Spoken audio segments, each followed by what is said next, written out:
Yep.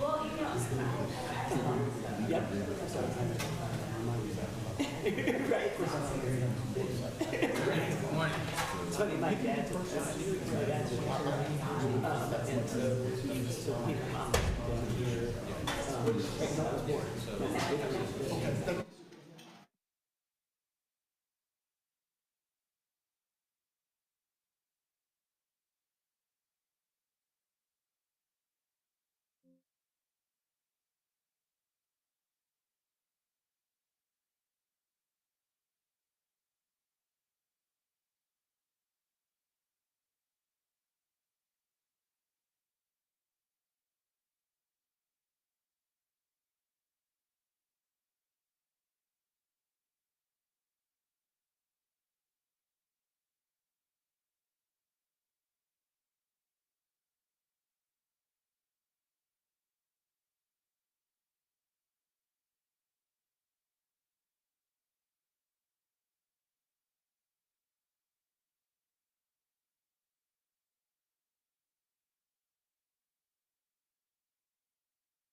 Okay, I'd like to convene the meeting. What I'd like to do before we jump into the formal agenda is pause. I'm going to start with the end in mind here, and I wanted to give out some thank yous. We're at the end of our year. This is our last meeting, and we have a lot of unsung heroes who provide support for us in the background to make sure that that we look good in front of the cameras, that everything works like it's supposed to, and that we're fed. So I want to give a round of applause for catering. Thank you for all that you do for us. Yeah, I just want to make sure that everybody understands this is more of a team event as opposed to a frontline event, because we can't be effective if we don't have a solid support team behind us to help us. I also like to thank our technical team for helping us. Thank you for all you all do for us. Greatly appreciate it, and for humoring me with conversations about music and playing instruments. So one day we will get the band together. Thank you for what you do. Greatly appreciate it. And as always, Karen, thank you for the work that you do for the board. It's relentless and it's tireless, but thank you for all that you do for us as well. All right, so I'm doing this on the front end because I don't want to be driving up 81 thinking to myself, I forgot to think. That's what happened. So, and also before we jump into the formal agenda, I do want to say it's been an honor to serve with each of you on this board this year. We've accomplished quite a bit. All of us should be proud for what's been accomplished this year. We had a heavy lift and it got done. I'd also like to thank the faculty and other folks in the room it's been a pleasure working with each of you. So thank you for all that you do for this university and also for the Commonwealth. Greatly appreciated. All right, so we started with the end in mind, so got that out of the way, so I won't have to remember that driving up 81. But I do want to go ahead and get the meeting started, so if I can get get an approval of the agenda. Do you have a motion? Do I have a second? All in favor? Aye. Anyone opposed? Great, thank you for that. The next one, I get approval for the minutes. Can I have a motion, please? So moved. Can I have a second? All in favor? Aye. All right, thank you very much for that. Greatly appreciate it. Next, we'd like to go ahead and jump right into the agenda. So if I can invite to the podium our incoming chair of chemistry, Dr. Kim Lane. Kim, thank you for accepting this role. It's an honor to work with you. And joining her will be Joshua, who's also a biomedical science and chemistry major, a junior. So, thank you very much. Joshua, that's heavy, man. Good. Glad to have you here. Glad to have you here with us today. Yeah. Dr. Lane, if you would, please. All right, thank you very much. Good morning. Hope everybody's doing well and having a good start to their day. Thank you very much for having us and giving us the opportunity to share with you a little bit of information about what we do. Again, I'm Dr. Kim Lane, and this is Joshua Zorpinski. And I'm going to let Joshua introduce himself and talk a little bit about what he's doing this summer and tell you about his project. He's a student who's been working with me in my research lab for about a year now, and he's doing a SURF with me this summer, so Summer Undergraduate Research Fellowship. I'm going to let him go ahead and take it away. Alrighty, good morning everyone. Like Dr. Lane and I've been introduced, my name is Joshua Zorpinski. I come to you from Kent Island, Maryland. I am a chemistry and biomedical science junior here at the university, studying biochemistry. And I plan on attending grad school and study biochemistry. I'm sure some of you or most of you are probably wondering why a kid came here all the way down here to Southwest Virginia from Maryland just for school. Surely there had to have been a school closer and in-state and stuff that would have been cheaper to attend and all that. But I felt Radford here had things that I just couldn't find at other schools. First, location. I mean, we're here in the middle of Appalachia. It's a beautiful place, plenty of things to do, lovely nature. It's just a great place to be. Second is our campus.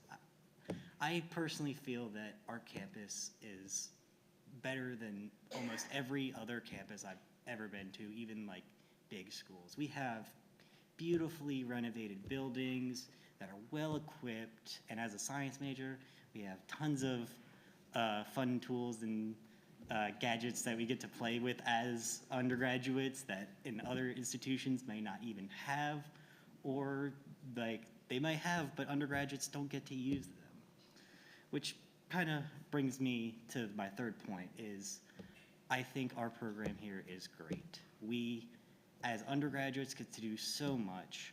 Our professors, whether even if it's a tour or with actual students in the classroom, it's clear that they care about us. They want us to succeed. They're not just in front of us talking, presenting a lecture just because it's part of their contract. They want us to succeed, and they want to see us thrive.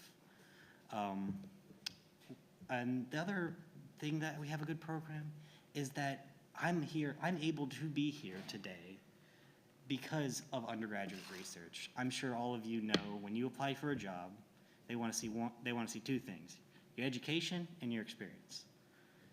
Education, I'm getting through my classes, obviously. That's why I'm here. I'm here for a degree. My experience, though, I get through research, both during the semester and here over the summer through the SURF things, which kind of brings me to my research. My research revolves around beta-glucuronidase. Now that I've confused some of you on what that is, let's break it down. This is beta-glucuronidase. It is a protein found in everybody's body in two forms, human and bacterial. My research focuses on the bacterial version, and it is comprised of these 4 subunits. Each of them are the same.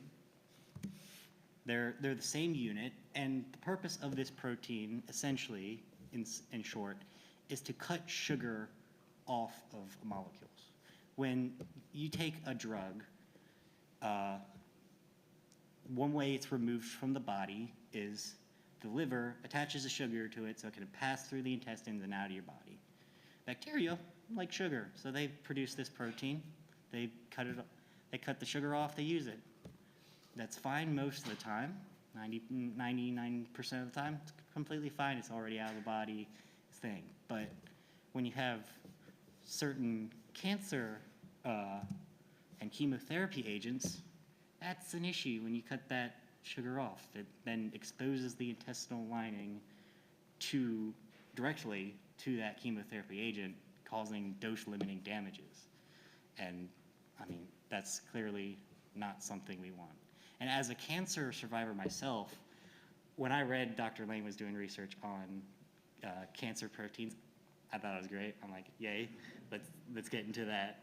And as a freshman, she was like, sure, why not? And I thought that was awesome because at other institutions, no, you gotta wait till your junior year, you gotta wait till your senior year, you gotta wait till post bachelor's, you gotta wait all the time.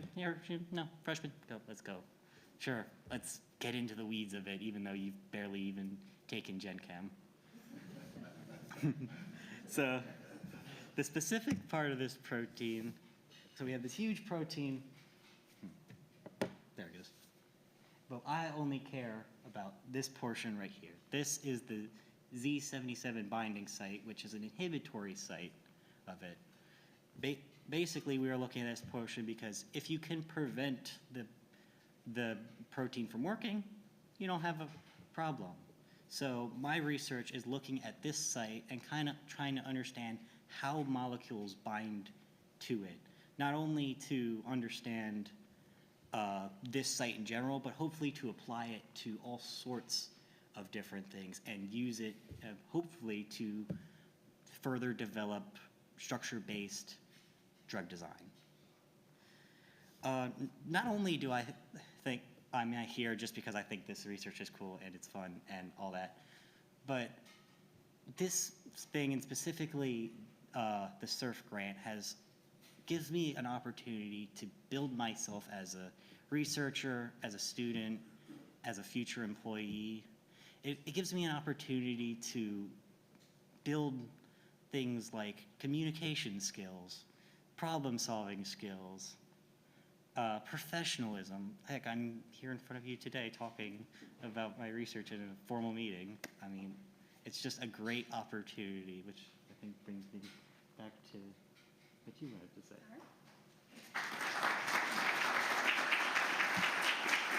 Thank you, Joshua. And I'm very excited to work with them this summer and really get into a lot more stuff than we've been able to get into during the school year.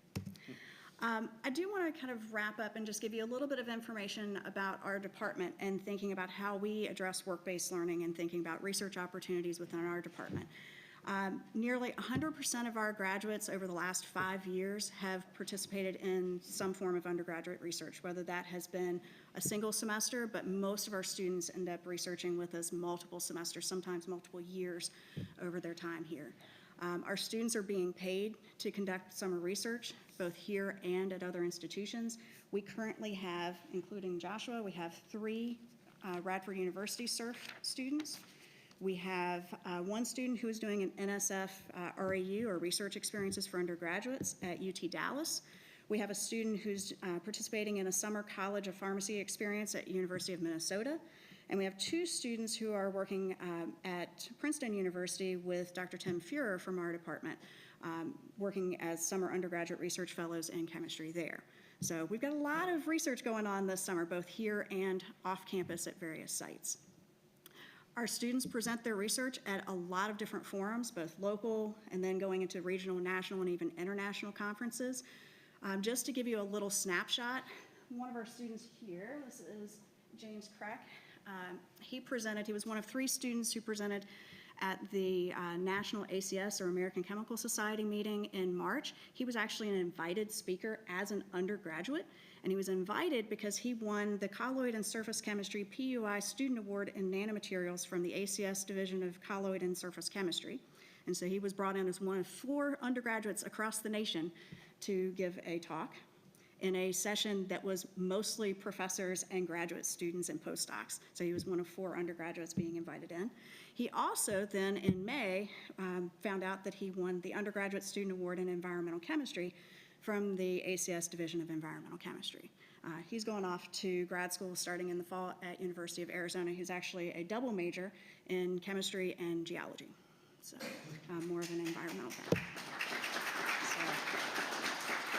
Just to give you a little snapshot of some of the things that we do in our department and all the things that we get to do because of the help from the board and from the university itself. So we greatly appreciate this opportunity, and we appreciate you. So thank you very much.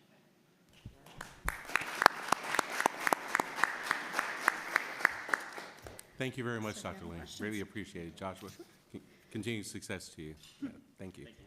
And we're looking forward to, we were just talking about possibly going to the American Society for Biochemistry and Molecular Biology National Meeting with Joshua in the spring.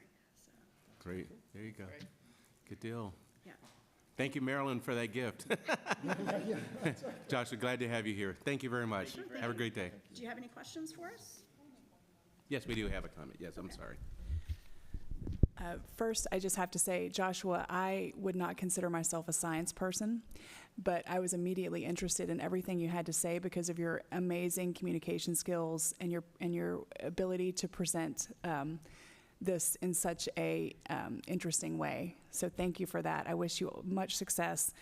And Dr. Kim, I have to say that I think this demonstrates the beauty of Radford's student to professor ratio, because you saw a student who, because of his life experiences, had a specific interest in something you were working on, and you took a chance on him as a freshman. And if he was in a different environment with more students in the classroom, then it would have been that junior or senior year. But look at you. You may solve a problem that is important to so many people in the world because your professor saw that you were the right man for the job. So I just want to commend both of you. Thank you. It's one of the things I love about Radford. I've been here for 17 years, and I have never once second-guessed my decision to come. I'm from the area, but I love this campus because of so many reasons. I love our students, but just the opportunity that we have to work with our undergraduates and just really be able to meet our students and know who they are. So. Great. Any other comments or questions? All right. Thank you very much. Have a great day. Thank you again. Thank you as well. All right. Well, that has to motivate you, right? So I'm glad that this year we started our student impact statements that we have at the beginning of our meeting, and the general intent is to get us, one of the things is to get us focused in terms of why we're here. I know we're here for governance purposes, but also I think it's great for us to be able to see the impact that we're having on our students and the impact that our professors are having. All right, why don't we move on, Mr. President?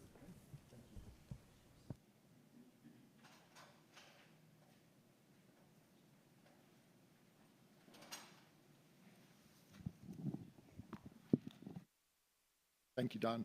Well, good morning, Rector Smith and board members. You know, when I was thinking about that, and as I was listening to Dr. Lane and Joshua talk, I'm like, wow, that is going to be a tough act to follow. However, in a lot of ways, they did my work for me. I mean, you know, Joshua is why we are Radford, right? It's why we're putting our efforts into our students' experience here. And you know, the Department of Chemistry, as they said, they've got about 100% of their students over the last 5 years that have done undergraduate research. Remember, at Radford, our graduating class, I think this is last year, 76% of our graduating students had conducted undergraduate research.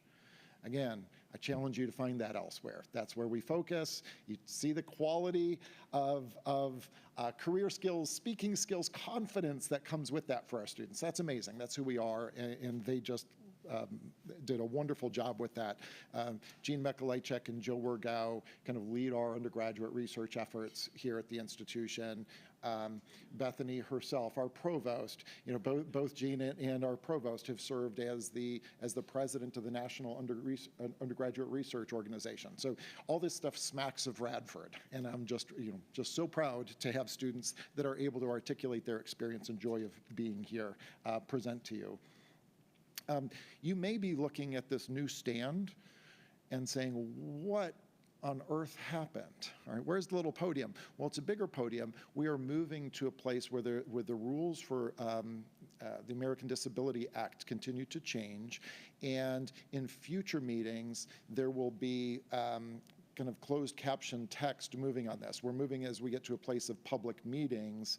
The text has to be, you know, timed. This is just making the whole meeting more accessible to people. So this is part of our evolution to make sure that for everybody that is here or watching, they are able to participate and understand what is happening in our meetings. So that is the main basis for the change here. So just now back to my script. As at this time last year, I was saying that it was a great time to take a moment to celebrate because we had made some significant accomplishments as an institution last year. But I also think that same statement is true for this day, because we've made significant strides as an institution from ambitious enrollment changes, philanthropy success, operational targets. We really have repositioned Radford University to be successful and an upward trajectory as we move into a new strategic plan that'll be starting in 2026. So, you know, it is a season of celebration. You know, 1,900 students crossed that stage this past year and became alumni of this institution. Another individual sitting right there, that is one of those 1,900 students. And I'd like to acknowledge the incredible work of our faculty, our staff, our students themselves that resulted in these life-changing outcomes. And also, special thanks to you as our board members, because you supported us to remain and improve our accessibility, our affordability, and the quality of the education that we offer here at Radford University. So thanks to you all as well. You helped make these graduations possible. I want to give a brief update on our progress on the 2-year plan that we had to kind of get our university really transformed and ready for the changes that are occurring in higher education. You have in your packets an update on the 2-year plan and the measurable changes against the baseline and the outcomes that we expect with different metrics. But a few highlights: the Radford Tuition Promise, now that we've implemented, more than 2,200 students benefited from that promise just this past year alone. We had a 94% fall to spring retention rate.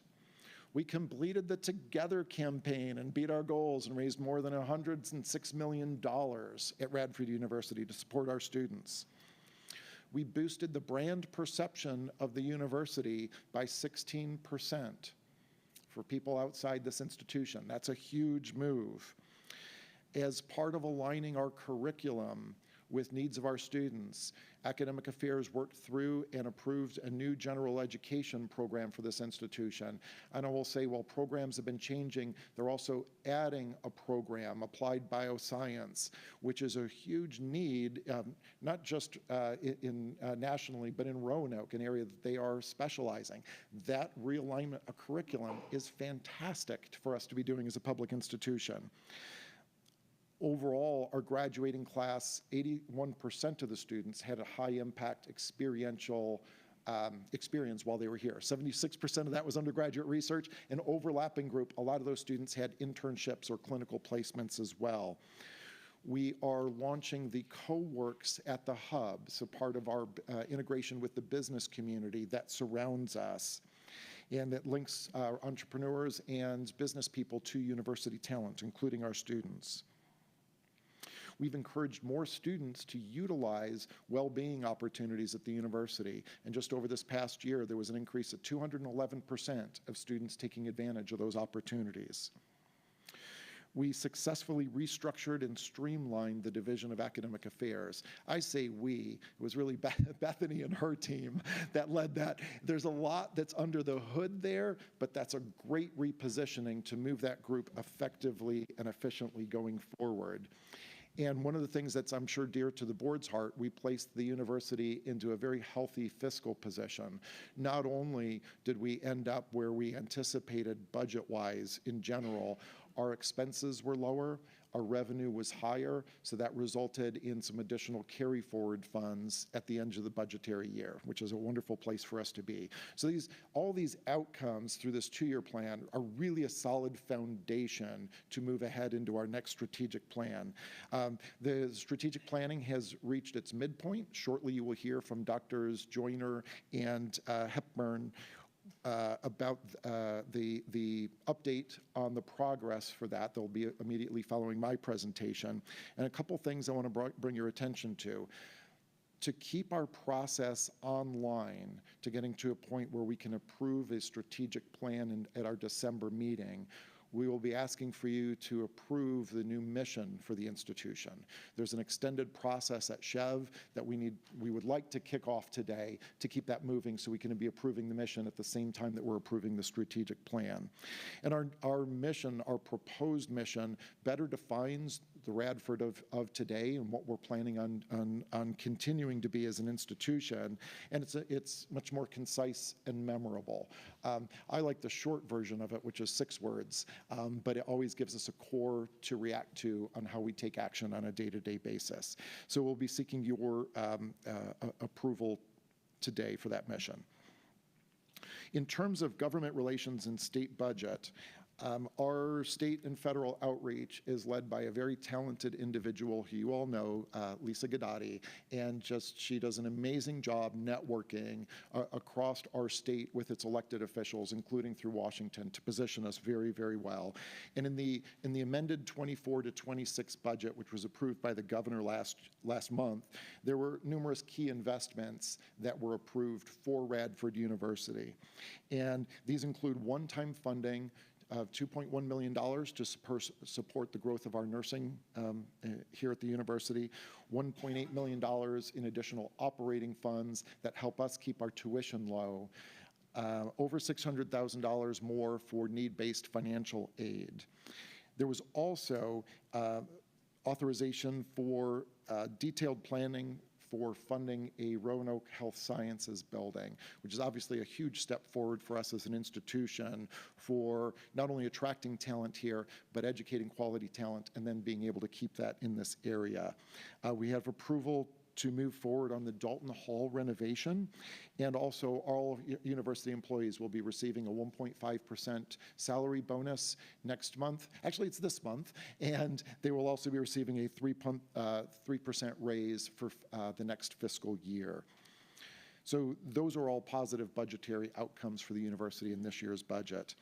This month, in terms of other government relations, we'll be hosting Virginia Boys State. I don't know the number of years we've been hosting that, but it's been a while. And as part of that process, elected officials from across the Commonwealth come to speak to the attendees at Boys State, and also lawyers, judges, and other kind of high-profile public officials. And later this month, we'll be hosting a group of local and regional economic development leaders to have a discussion with Congressman Morgan Griffith and over at the hotel. And the Council of Presidents continues to meet quarterly with the governor to talk about higher education priorities, both from the higher education side and also from the administration side. And those have been great meetings to follow through. And as per following Lisa Gadati's recommendations, we're going to continue on our summer and fall tours of visiting elected officials in their home offices. One of those things is it's much easier to connect to these individuals when you are in their place and not in the busyness that is Richmond, okay? It's just a better way. And also, we get to explore the workforce needs that they have in their districts from their perspective. And it helps us position Radford as a public institution to better support needs across the state. So we've had some recognition and leadership changes at the institution.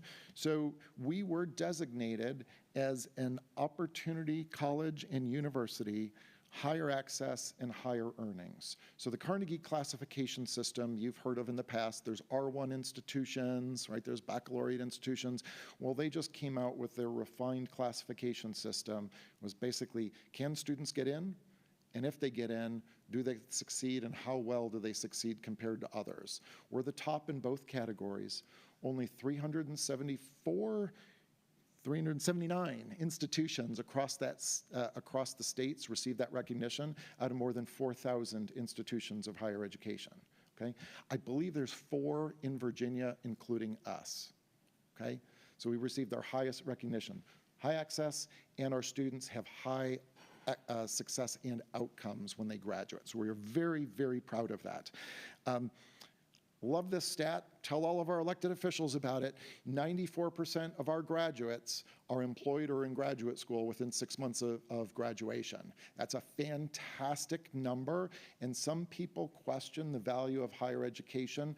With that number, we don't have to question it at Radford University. All right, we are supporting the workforce and launching the careers of all these young individuals. I am pleased to welcome Dr. Rachel Marie Crane Williams. She is our new dean of the College of Visual and Performing Arts. She moved into town, I think, last month, but she starts July 10th, and she's joining us from the University of North Carolina School of the Arts. And I do want to say thank you to Tim Channel, who is, he has served as interim dean for that college for the last 2 years. And there was a whole bunch of work to transition that college into its new home of the Artist Center, and he did an admirable job working with the faculty and providing continuity for that college. I also want to thank Dr. Jeff Aspelmeyer for continuing in his role as interim dean for the College of Humanities and Behavioral Sciences, because they have paused the search for the permanent dean until this coming fall. And although I won't take all of Chairman Smith's thunder, I do have to give a shout out to athletics just on a few points, because they are the front porch to the university. When they succeed, it raises our profile. And women's golf won its first ever Big South Championship and competed in the NCAA Regional. Went to see them on the course. It was fantastic to watch them play. Their grade point average this past year was a 3.88, and there is national data that comes out every year on who has the top program. And if I was a betting person, which I'm not, I would go to Vegas and put money that they are the top GPA in the nation for a golf team. We will find out soon, but that is amazing. So they're talented on the field.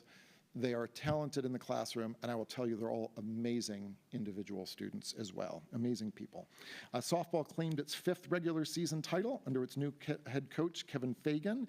Baseball qualified for the Big South Tournament for the first time since 2019, and as an academic, 16 out of 16 teams had a 3.0 grade point average or better, and that is amazing. Again, both on the court and in the classroom, these individuals are our front porch telling us, everybody, what the experience here is at Radford. In a true Highlander fashion, blazing our way to the forefront, we were voted the top adventure college by Blue Ridge Outdoors magazine. And this recognition reflects the incredible work of DJ Preston and his team in student rec and wellness. But I will tell you, while they led, it's not one group that does this. From communications to the academic programs, there's a whole lot of partnership that occurs at the institution to position us well. So that designation amplifies the appeal of who we are in our brand to prospective institutions, and I will say also to employees in the future. So these are students that are going to be interested in outdoor recreation, but also academic rigor. This is just an amazing award for us. Just board acknowledgements. Again, thank each of you for working with us and our university leadership over this past year. We continue to be a stronger institution year over year. You're providing guidance, but also empowering us to make change. So thank each of you for personally helping us become a better institution. And a special note of thanks to Ona J. Edmonds, because he's our outgoing student representative. And as you know, Ona J., your insights have been invaluable from a student perspective. We've all appreciated discussions with you. I know you're going to be successful. That may be in dance, okay? That may be in teaching, but perhaps one day that may be in higher education or in government, because his eyes have been opened up, and he's obviously very talented. He's got a lot of different opportunities, and I look forward to seeing his success. And again, maybe standing at this podium one day as a president. One never knows. He's got the ability. All right, that is my update. Thank you very much, Rector. All right, folks, we heard a lot of positivity, and we all listened and nodded our heads. Let's just give a round of applause to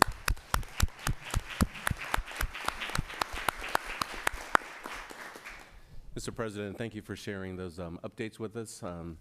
Obviously very relevant, but also makes us walk with pride, right, when we look at in terms of what's taking place on this campus and who's driving the results. Thank you for that.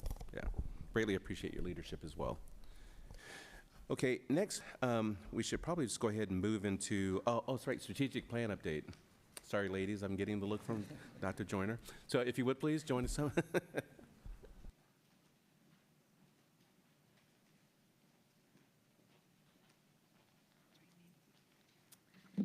Good morning. We wanted to bring you an update of where we are in the strategic plan. President Danilovich shared that we are slightly past our midpoint, but moving quickly toward September. And so we wanted to share where we are this morning and kind of what's coming ahead. And I would say at this point, Sharon can concur, we're in the messy middle. And so we'll share some of that update this morning. So progress to date. Yeah, okay. Sorry. That's all right, I can do this. Yeah, and for me, who is a little bit OCD and anal retentive, the messy stage is, I'm just going like this through the whole thing, but we're getting there. If you remember back in March, we had shown you where we were with the mission, the core values, and the vision. And at that time, we felt really pretty comfortable with where we were with the mission and the core values. We had gone through a lot of a vetting process to get feedback on that from various constituents, the SGA, alumni, community, faculty, staff, senates, and we felt pretty comfortable with the mission, the core values, but we knew we still had a lot of work to do with the vision, so we've been continuing to refine that. We're getting really pretty close on that, and we'll probably start sharing out some new versions of that shortly, but we have settled on a mission statement, and here is our proposed mission. Where do my glasses let me read it? There we go. Empower brighter futures, build stronger communities. Those are the 6 short words that the president likes. Radford University empowers lifelong success through inclusive education, innovation, and collaboration. We foster personal growth, professional development, and community impact while building strong partnerships and addressing societal needs. And as the president indicated, we'll be asking for some action on that mission, so we'll get back to that. In the meantime, we have started to transition from the Strategic Planning Committee to an implementation process, and we created an implementation planning team composed primarily of members from the larger committee in the fall. And as you can see, we've been charged with a number of steps to get to that transitioning. The first thing is to complete a comprehensive implementation plan. And in doing that, our first steps have really been to take the work product from the fall, from those larger committees and those teams, which were academic achievement, administrative excellence, student success, and community external partners. And we knew from that work product in the fall that a lot had changed from the fall.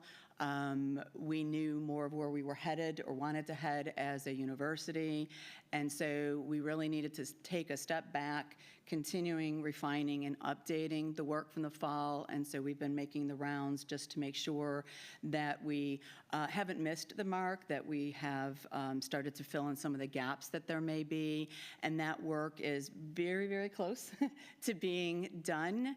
And then the implementation team will move on to some of its next charges, in particular reviewing and revising the actions, making sure that we have the appropriate actions, that those actions are both achievable and measurable, and moving into the RACI metrics and prioritization, which is where I'll turn it over to Angela, because she speaks that speak better than I do.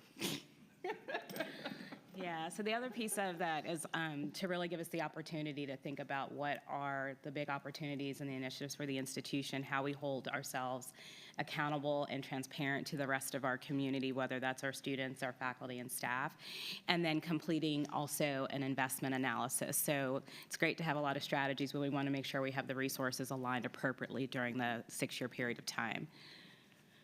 So what I'm going to share with you is just a couple of examples. This is still very work in progress. This is from the External Engagement and Partnerships Committee. So essentially what we have done is each group was charged to identify a goal, a set of objectives, imperatives. So what would need to be true in order for that objective to hold, a set of strategies, and then actions and metrics. And so what I'm sharing with you is one of the goals from the External Engagement Partnerships.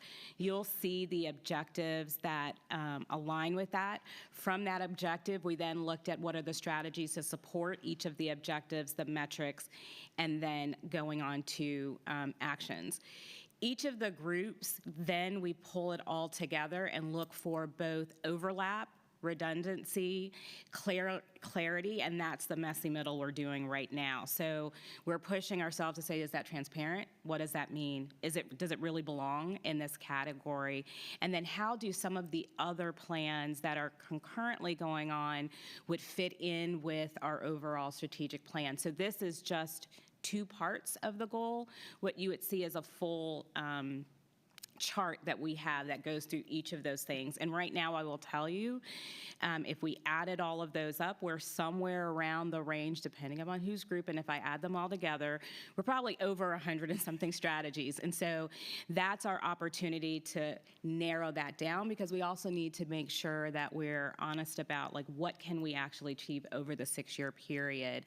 How do we spread that out over the 6-year period so that we're being true to both our resources as well as our capacity, because we know some of these may actually be very new initiatives for us to do and also require external funding or external partnerships to do so. So we just wanted to give you a peek of how we're moving through. And We even have tons of discussion over the words. So I can tell you, like, there are hours and hours of work, and, you know, Sharon underplayed it just a little bit, but some of these teams are spending 10 to 15 hours a week just walking through and doing homework to get to this point. So it's messy. We know it's not all the way perfect, but we are also reaching out to our constituents to help us. Okay, sorry. So Sharon mentioned the implementation planning matrix. This is the matrix that we will take all of those strategies and push them through. On the left-hand side in the blue, that's the RACI model. So we want to look at each strategy to understand who's going to be responsible for it, who's going to be accountable, who needs to be consulted and informed. That is the overall RACI model. What's even more important, well, it's just as important, is understanding how we would rate the complexity, the priority, and then the impact. Because oftentimes we'll say it's important, and everything can be important, and we can rationalize everything, but not everything's going to have the same impact. That'll allow us to, as we add in the financial investment, we're able to determine what's going to be a high investment and a high impact, or low investment and high impact, and that should allow us to help prioritize, and we as a team will share that recommendation with the president and the cabinet so that they can then also help inform how we may do this moving forward. And then target start and target end. So this will help us be transparent as to where we are, and we're still having conversations about what's the best way to translate that information, both publicly. And so we're looking at different tools and different opportunities for us to not only share with you with dashboards and how we're doing in the plan as we move forward, but also how to do that publicly and internally down to the division and college level. This is where we are in terms of the timeline. So we're going to be working through finalizing those strategies and those objectives, and then getting the RACI model done and start working on the draft in June and July. We will see you again in July. So similar to last year, we will have a strategic planning session with you all and most likely share the vision with you at that point in time so that it can get in stride with the mission statement. And then we will engage our campus partners, bring back our full group in August when everyone's back on campus as we finalize the plan, which we will bring to you in September for consideration and vote in December. So we are on track, but we are working extremely hard to get to some of these milestones. But this is just where we're heading over the next 3 months. And so with that, I believe the resolution for the mission statement is on page 6 in your materials, and I will turn it over to the rector. Yes, thank you for that. So I'd like to call for a motion. Thank you, Mr. President. I'd like to ask for a motion to approve the mission. Second. Thank you. All in favor? Aye. Anyone opposed? Good. So, Thank you so much for your time. thank you. Are there any questions before we turn it back over to the committee? A question relative to the Commonwealth 6-year plan that we have to submit. Because the timeline here passes the September 1 date, how do we intersect or keep things on the same track? Very fair question. So the Commonwealth, it has a 6-year planning process, but remember, it's refreshed every 2 years. So you can think about it this way, is there's about a 2-year accountability process, and then you reshift, right? So they're kind of looking at what you're going to be doing in the near term, what you're thinking about later on, but you reset every 2 years. Our goal was to try to align these in some ways. The 6-year strategic plan for the state is, I'm going to say, certainly focused on finances. It is focused on large changes in academics, like are there going to be any new degrees that are going to be added? So it's kind of different. It does talk holistically and ask us about some of the bigger changes that we are intending to make as an institution. As we develop the 6-year plan for the state, some of those will be included, right? So we've got themes of economic development, student success. They follow in that same framework. What won't be in the state's 6-year plan is the detail that we're going to in our plan. We're going to have more guidance, more drill down available to them. So I'm going to say, I'm going to characterize this. Their 6-year plan is more is at a more 20,000 foot level that we can use our discussion to inform. They're at the 20,000 feet, but also the weedy financial details and some other details. This plan is everything in between. So they do complement each other. One informs the other. The alignment will be not 100%, but remember, we get to reset the states in 2 years again. Any other questions? Very good. Okay, thank you. All right, now we're going to transition to our committee updates. Up first, we have Betsy Beamer, who's going to update us on academic excellence and student success. Please, thank you. Thank you. We had a good and robust meeting yesterday. Provost Usher began by discussing the points of pride. Top of mind was the 2,000 graduates that went across the stage in May. There was also a new faculty recognition award ceremony this past spring that was well received. Perhaps a great meet of our committee was talking about the new general education plan that Provost Usher and Dr. Close have worked so closely on, as well as all the different faculty committees. This will go in effect for our students in the fall of 2027. Of course, it meets all state and accreditation requirements. It's going to be clearer to the students. I call it more user-friendly. There's going to be a new class involved, Radford 101, Find Your Place Here. So there's a lot that's going to happen there with the development of that. And I think it's so important to note that while doing that transition, there's going to be 3 different general education plans that the faculty and all the folks here are going to have to do is the new general ed, the real, and then the transition plan, which is Real X. And I just cannot underestimate or thank enough in advance all the work that's going to take place for that, which is all geared to benefit our students at every point along the way. So truly appreciate that. Research productivity continues to be strong. Early indicators present, or in talking about retention, retention is strong with current students re-enrolled in fall courses and new students signing up for Quest orientation. The Office of Graduate Affairs has started programs also to track their graduate retention with more graduate students in good academic standing. The President mentioned the hiring of Dr. Rachel Williams, and we will approve that tenure in a resolution shortly. Academic affairs, finance and administration, and enrollment management are all working together to pave the way for the Roanoke Health Science Center.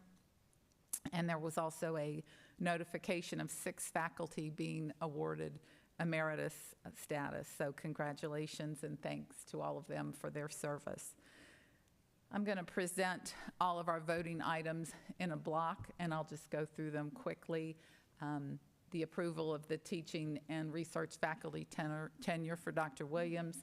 We have 3 changes to the teaching and research faculty handbook.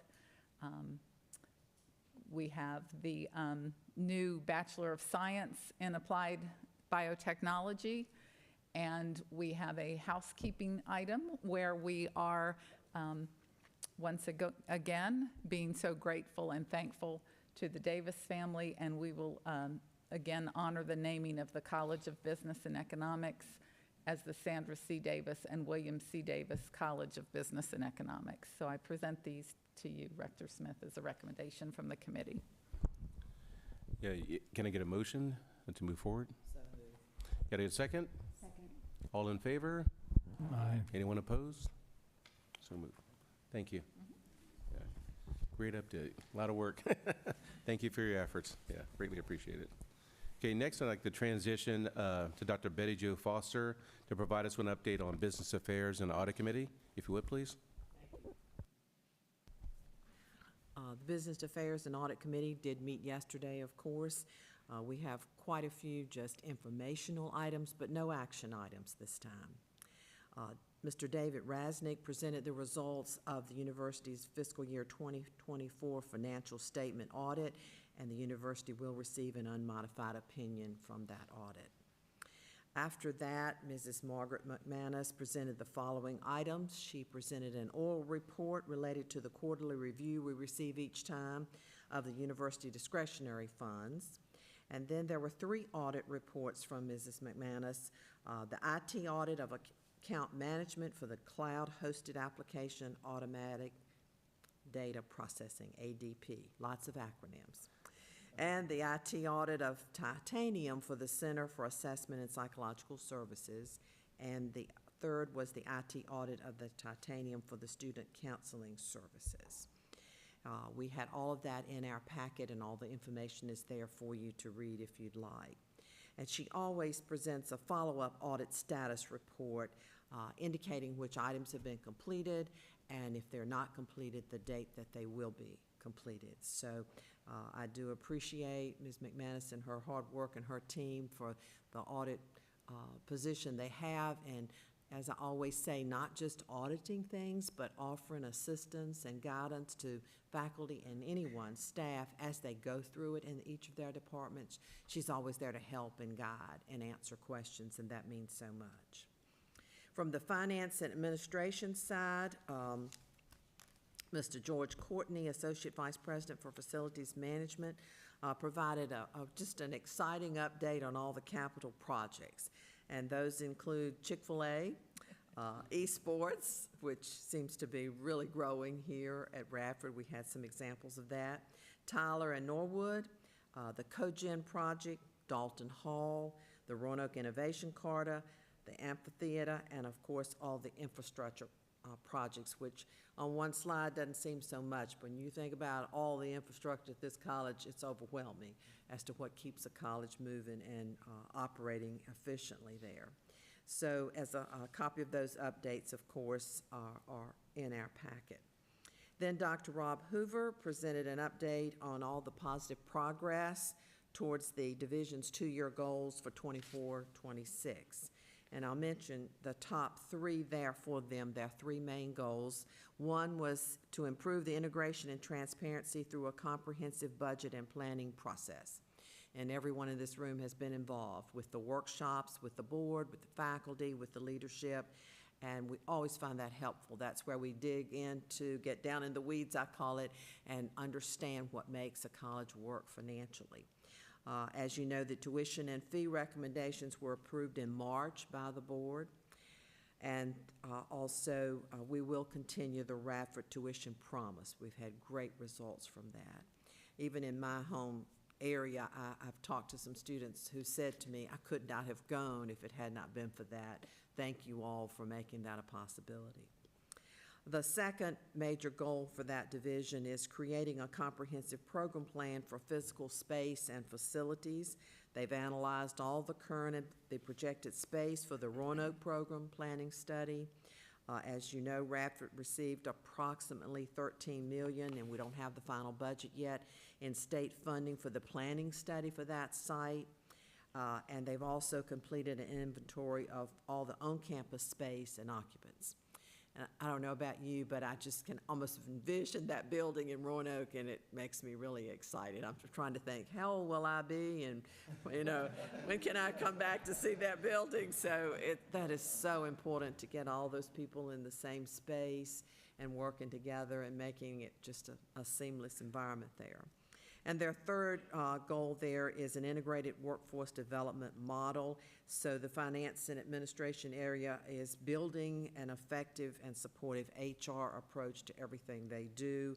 And opportunities are being provided for career advancement, which I think is so important for any university or college, for every one of us to see who work here. How can I advance? How can I progress? And how can the college help me?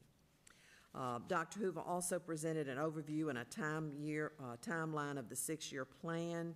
He gave us a financial update for the fiscal year 2025 and reviewed with us legislative actions upcoming in 2025. So again, I want to thank Mr. Rasnick, Mrs. McManus, Mr. Courtney, and Dr. Hoover for their excellent work. We don't see a lot of this on the day-to-day. You know, it's not as flashy. The slides aren't as maybe exciting, but you can't operate a university without finances. And so I have complete confidence in Dr. Hoover and his staff and in Mrs. McManus for the work they do in keeping us informed and also having a great environment for the employees here to work. That completes my report. Solid update. Thank you for that. Next, I'd like to move to the Enrollment Management and Brand Equity Committee, provided by Mrs. Jennifer Wenson Gilbert. Thank you, Rector Smith. I'd like to start my report with the headline.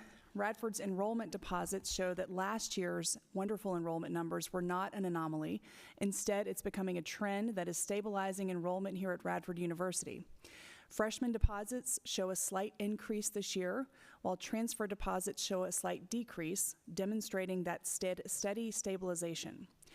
The new freshman class is also coming in hot with a slightly higher GPA over last year's class, and we commend that.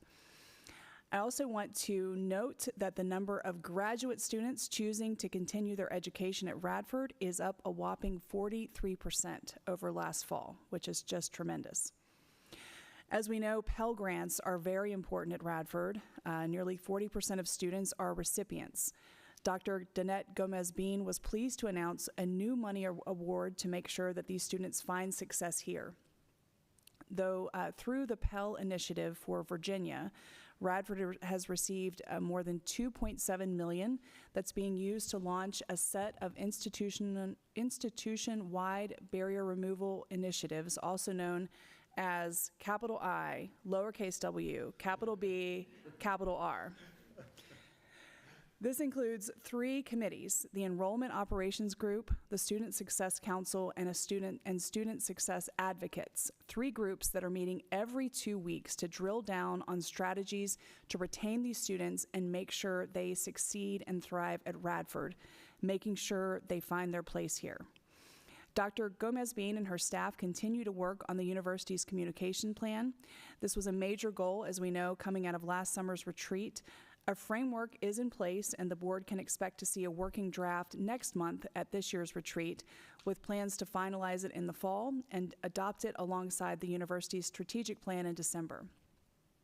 The committee is also pleased to welcome 2 much-needed staff members to the team: Cecilia Crow, serving as Director of Strategic Projects and Client Support, and Morgan Culver, serving as Marketing Manager, 2 professionals with a wealth of knowledge who are already being put to very good work. And Rector Smith, I just want to make a note of something that we're all noticing, which is how well the university's tagline, "Find Your Place Here," is seamlessly finding its place in speeches, talks, and general conversations here and across the Commonwealth. It's just really impressive to see. Solid progress and solid update. Thank you very much for that. Greatly appreciate it. And thank you for your leadership. Okay. Next, I'd like to move on to External Engagement Committee, led by Mrs. Lisa Pompa. Lisa? Thank you, Rector Smith. 2 adjectives come to mind for both the advancement presentation as well as economic development: exciting and daunting. A lot of tough work ahead, but a lot of progress, and I just can't think of a more encouraging presentation than we had from both Penny and Angela yesterday. So I'll start with an update on the economic development in corporate education. Dr. Joyner shared how Impact is committed to delivering its grant obligations in the U.S. Department of Education and the Commonwealth Cyber Initiative during the transition of the credit-bearing courses over to academic affairs. Radford University will participate in the Roanoke Blacksburg Emerging Technology Conference. The team will be highlighting the Professional Accelerated Cyber Education Program as part of the U.S. Department of Education Rural Post-Secondary Education Grant, which was awarded in 2023. Impact is conducting research in K-12 cybersecurity education. The research aims to create sustainable pathways from K-12 through higher education and into cybersecurity careers. And Radford University has established a strategic collaboration with the Virginia Department of Education that successfully enrolled 334 early education, childhood education, non-credit education offerings. So moving on to economic development. CoWorks, the Hub, recently celebrated its grand opening with significant media attention, marking a milestone for the entrepreneurial development in Radford, Virginia. The Talent Connection Summit was held April 24th at Radford University. The program's primary purpose is to connect students with employers, particularly those receiving IT certifications. Students from Radford University, Virginia Tech, New River Community College participated, and the summit provided direct networking opportunities with industry professionals and facilitated connections for internships and employee opportunities. Next, Dr. Joyner presented several economic development initiatives, including a collaborative storefront revitalization project, which supports a broader downtown revitalization. And she also shared a riverfront amphitheater proposal that is currently underway. The project objective is primarily to create a versatile outdoor venue for programming, boost economic development, and provide hands-on learning experience for our students, increase opportunities for small business and entrepreneurs in the region. And joint work between the university and the city of Radford, regional economic development groups, and the tourism organization is currently working through all the details. So I know we will all be very excited to hear an update in the meetings coming forward. Moving on to advancement and alumni relationship. Dr. Penny White covered that the comprehensive assessment for the athletic feasibility study has been complete. There will be follow-up interviews and are currently underway, and an interest survey was distributed this past week. The final report is expected in the fall and will help us guide for our fundraising strategies. This is really exciting for the organization and aligns with our commitment to really bring more individuals in the surrounding area to Radford and be attracted not just to Radford University, but to the city to support our athletics and a broader sense of pride in our schools. So I think it's very exciting. The Tartan Toast, I caught this on social media, so I did not know, but this was engaging students before graduation is part of the Young Alumni Engagement effort. We know that engaging alumni once they graduate is really challenging, so I really applaud Penny and the alumni team on this event. It looked like it was a tremendous success, and as usual, Brett, you look like you were having a great time. The event was, this was a new event. It was the Tartan Toast and Tailgate. It was an opportunity to celebrate our graduating seniors, so engage them early on. It was held during a baseball game down at the Sherman Carter Baseball Stadium. Graduating students enjoyed barbecue, lawn games, a celebratory toast by President Brett, recognizing their accomplishments and welcomed them as the newest alumni. The senior block party, which has been a tradition for the past few weeks, was also conducted, and the alumni relations team conducted 498 exit interviews and distributed 155 legacy stoles in celebration of this milestone. Congratulations on your efforts there. The Wayfinder, everybody be on the lookout for this new electronic newsletter. The newsletter is distributed the third Tuesday of each month. This publication is part of their continued efforts to strengthen engagement and foster deeper connections with alumni, donors, faculty, staff, stakeholders, friends of the university. In gift planning, the new gift planning website was launched to help alumni, donors, and friends easily explore ways to include Radford University in their estate plans. The site offers clear, accessible information on a range of planned giving options and highlights the potential tax benefits of financial tools such as bequest, charitable trust, and beneficiary designations. And last but not least, the big daunting task ahead, which I know we're going to be successful. Annual Giving 2.0. We're pivoting right Penny. To strengthen our donor pipeline, we began the process of reimagining our annual giving program to align our strategy with industry best practice. This will allow us to increase donor participation, retention, and overall impact. Caroline Clayton, Director of Annual Giving, shared an overview of how we are restructuring and strengthening our efforts to better support Radford's philanthropic priorities.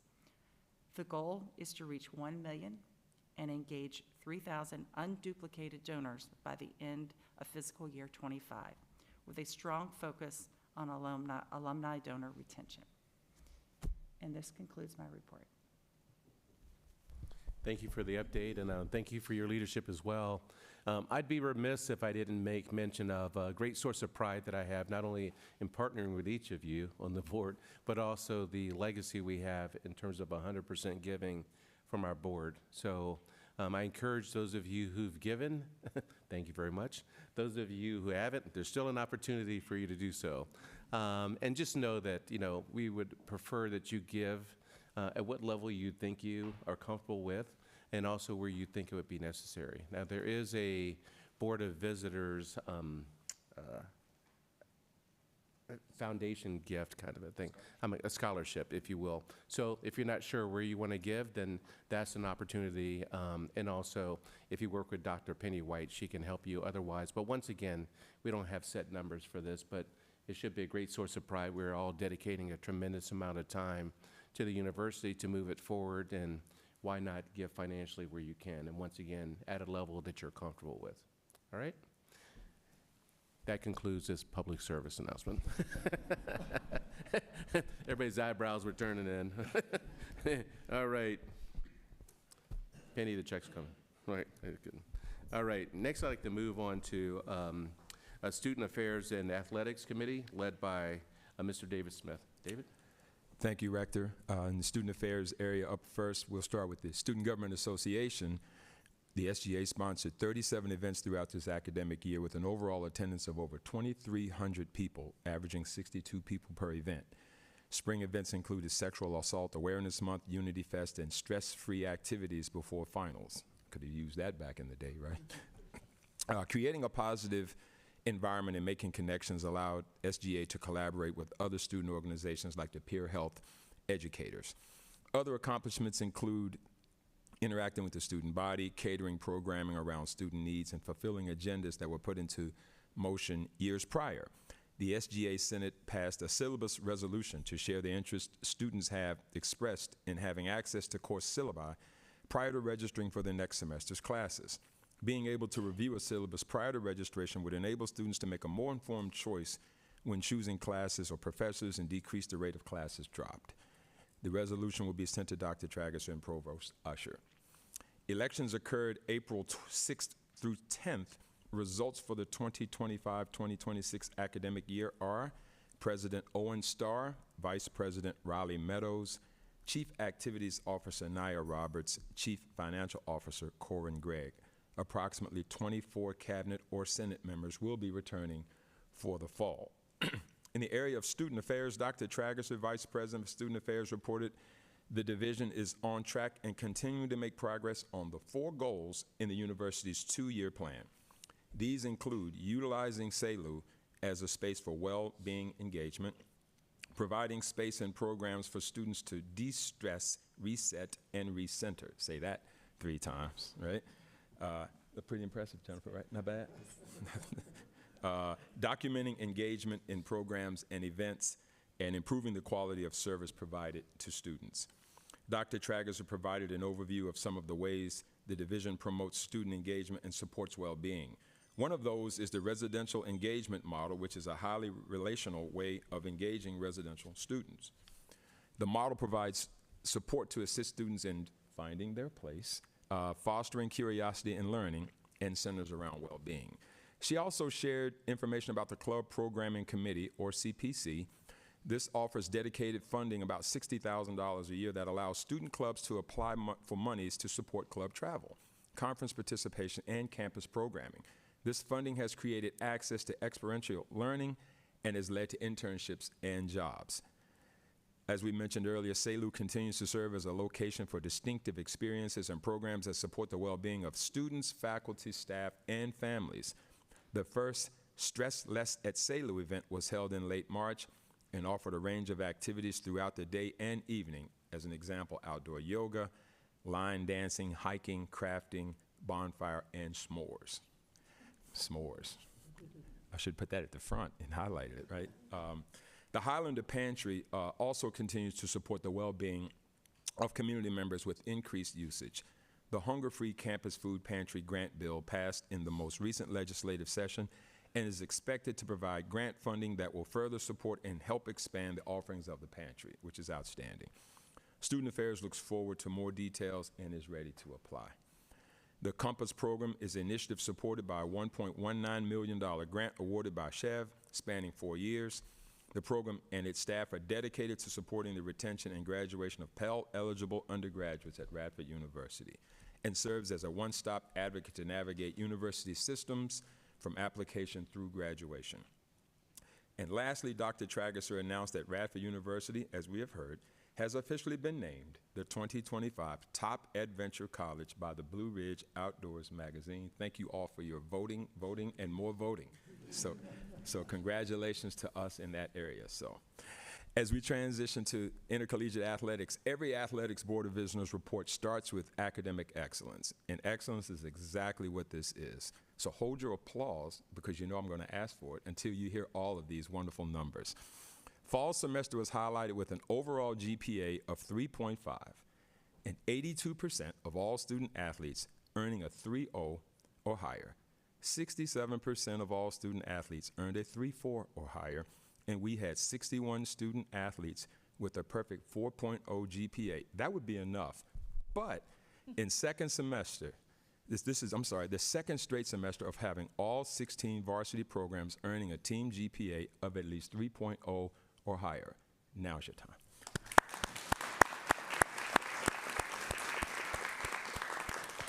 And for some of you that may think, I don't think any of us do now, treat this as corny or whatever, it is an incredible accomplishment if this was a group of students that weren't student athletes. The fact that they're able to do this and to be able to play and perform at the level that they do is admirable, and it requires, it doesn't require any other love than that right there itself. So we appreciate what they do for us. They represent us wonderfully.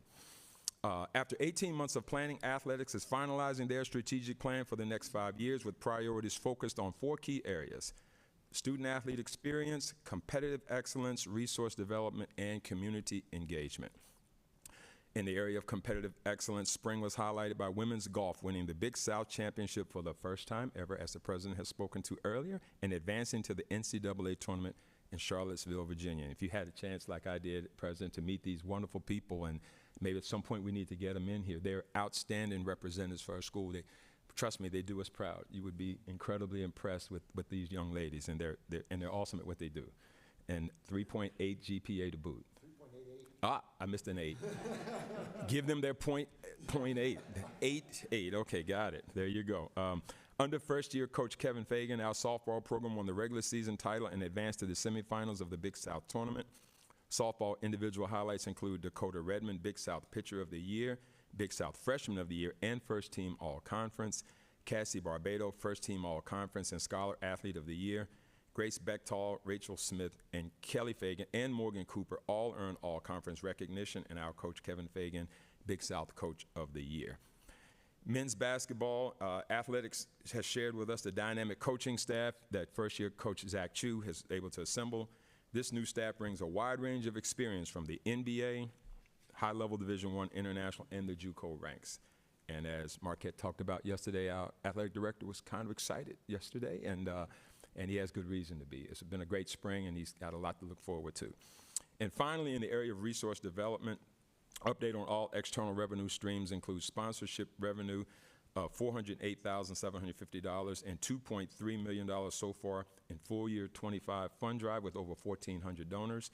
And I was reminded, thank you, George, that this is a 5-time increase in the number of donors since January 2022, and the $2.3 million is 9 times more than the amount during that same period in 2022. So kudos to the athletic department.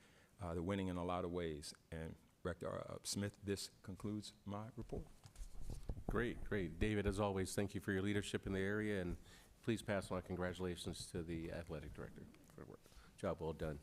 Okay, next I'd like to move into the report on the Radford University Foundation provided by Ms. Joanne Craig.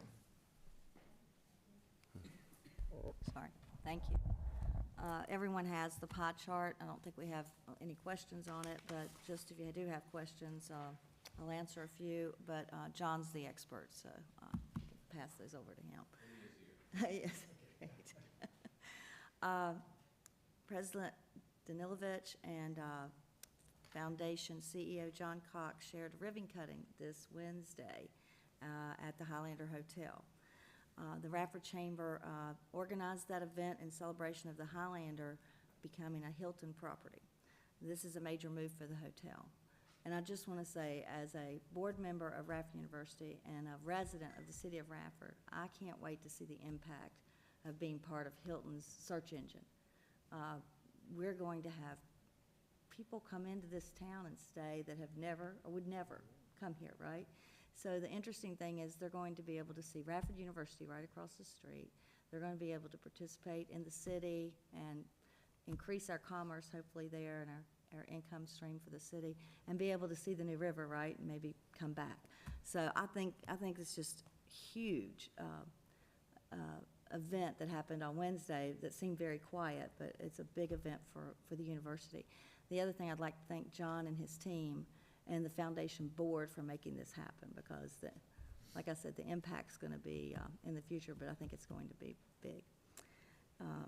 We also had a special board meeting last week, and the foundation board approved the recommendation from the executive committee, and we named foundation CFO Derek Neal as the new foundation CFO to CEO.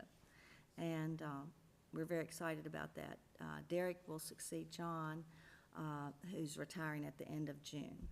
Just so you know, Derek has been with the foundation for over 10 years, and John's been with the foundation for over 15 years.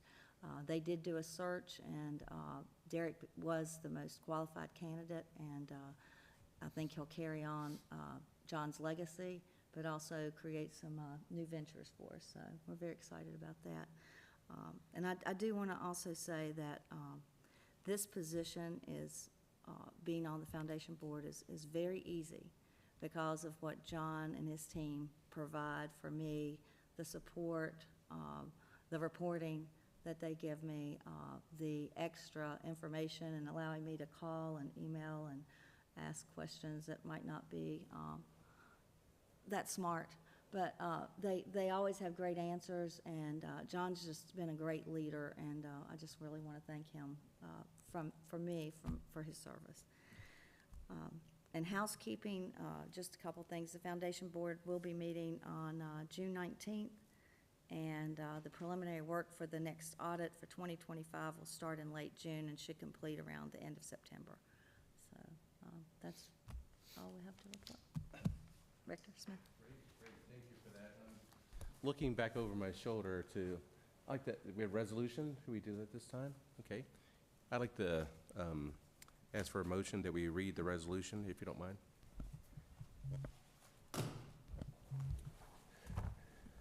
Mr. Cox, if you could please join us.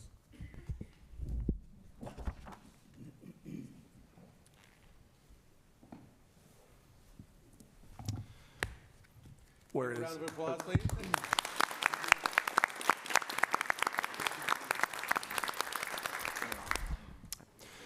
Whereas John F. Cox Jr. began his tenure with the Radford University Foundation in October 2010 with over 20 years of experience in leadership roles with nonprofits in Massachusetts and New York. And whereas during the nearly 15 years as Chief Executive Officer, Mr. Cox has diligently led the Radford University Foundation by overseeing the operations, financial strength, and strategic goals, while also serving as a passionate ambassador for Radford University. And whereas Mr. Cox has been instrumental in several projects that have furthered the progress of the university, including the Highlander Hotel Radford, student housing and the management, growth and sale of RU Corporate Park. And whereas Mr. Cox has been a strong collaborator with advancement and alumni activities and outreach, helping to build and strengthen relationships with donors and strategic partners. And whereas, while in the New River Valley, Mr. Cox has been an active community member, serving on the boards of the Floyd County Humane Society and the Radford Fair Lawn Daily Bread, as well as Radford New Rotary, Onward NRV, and the Virginia Chamber of Commerce. And whereas the Radford University Foundation has created opportunities for past, present, and future generations of Highlanders through sound and strategic investments in academic programs, capital infrastructure, critical services, and student scholarships. And whereas as Mr. Cox prepares to retire from the Radford University Foundation, and in recognition of a meaningful career comprised of effective and thoughtful decision-making and strong leadership, now therefore be it resolved that on the 6th day of the month of June in the year of 2025, the Radford University Board of Visitors does hereby consider and pass this resolution of commendation and appreciation for service and contribution to the Radford University Foundation and Radford University students, faculty, and staff, and furthermore, that this resolution be preserved in perpetuity in permanent business records of the Radford University Board of Visitors, and a copy be presented to John F. Cox, Jr.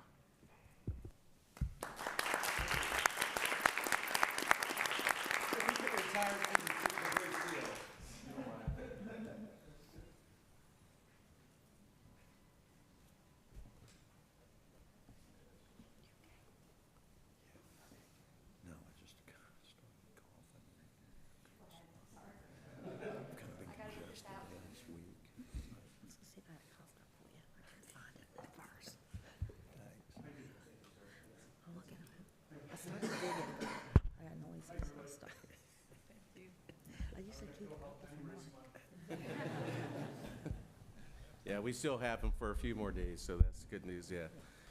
If any of you have had the opportunity to work with John or interact with John, exceptional person and exceptional business leader, integrity first, and you can't surpass his work ethic. So as he runs out, thank you, John. Mr. Chair, I move to Yes, sir. approve the resolution. Second? I'm sorry? Second? Move to approve the resolution.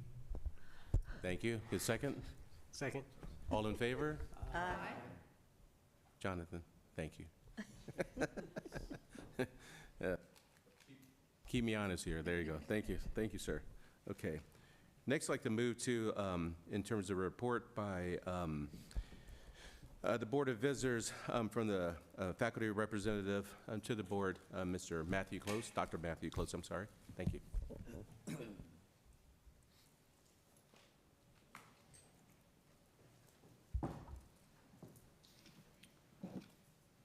Thank you all.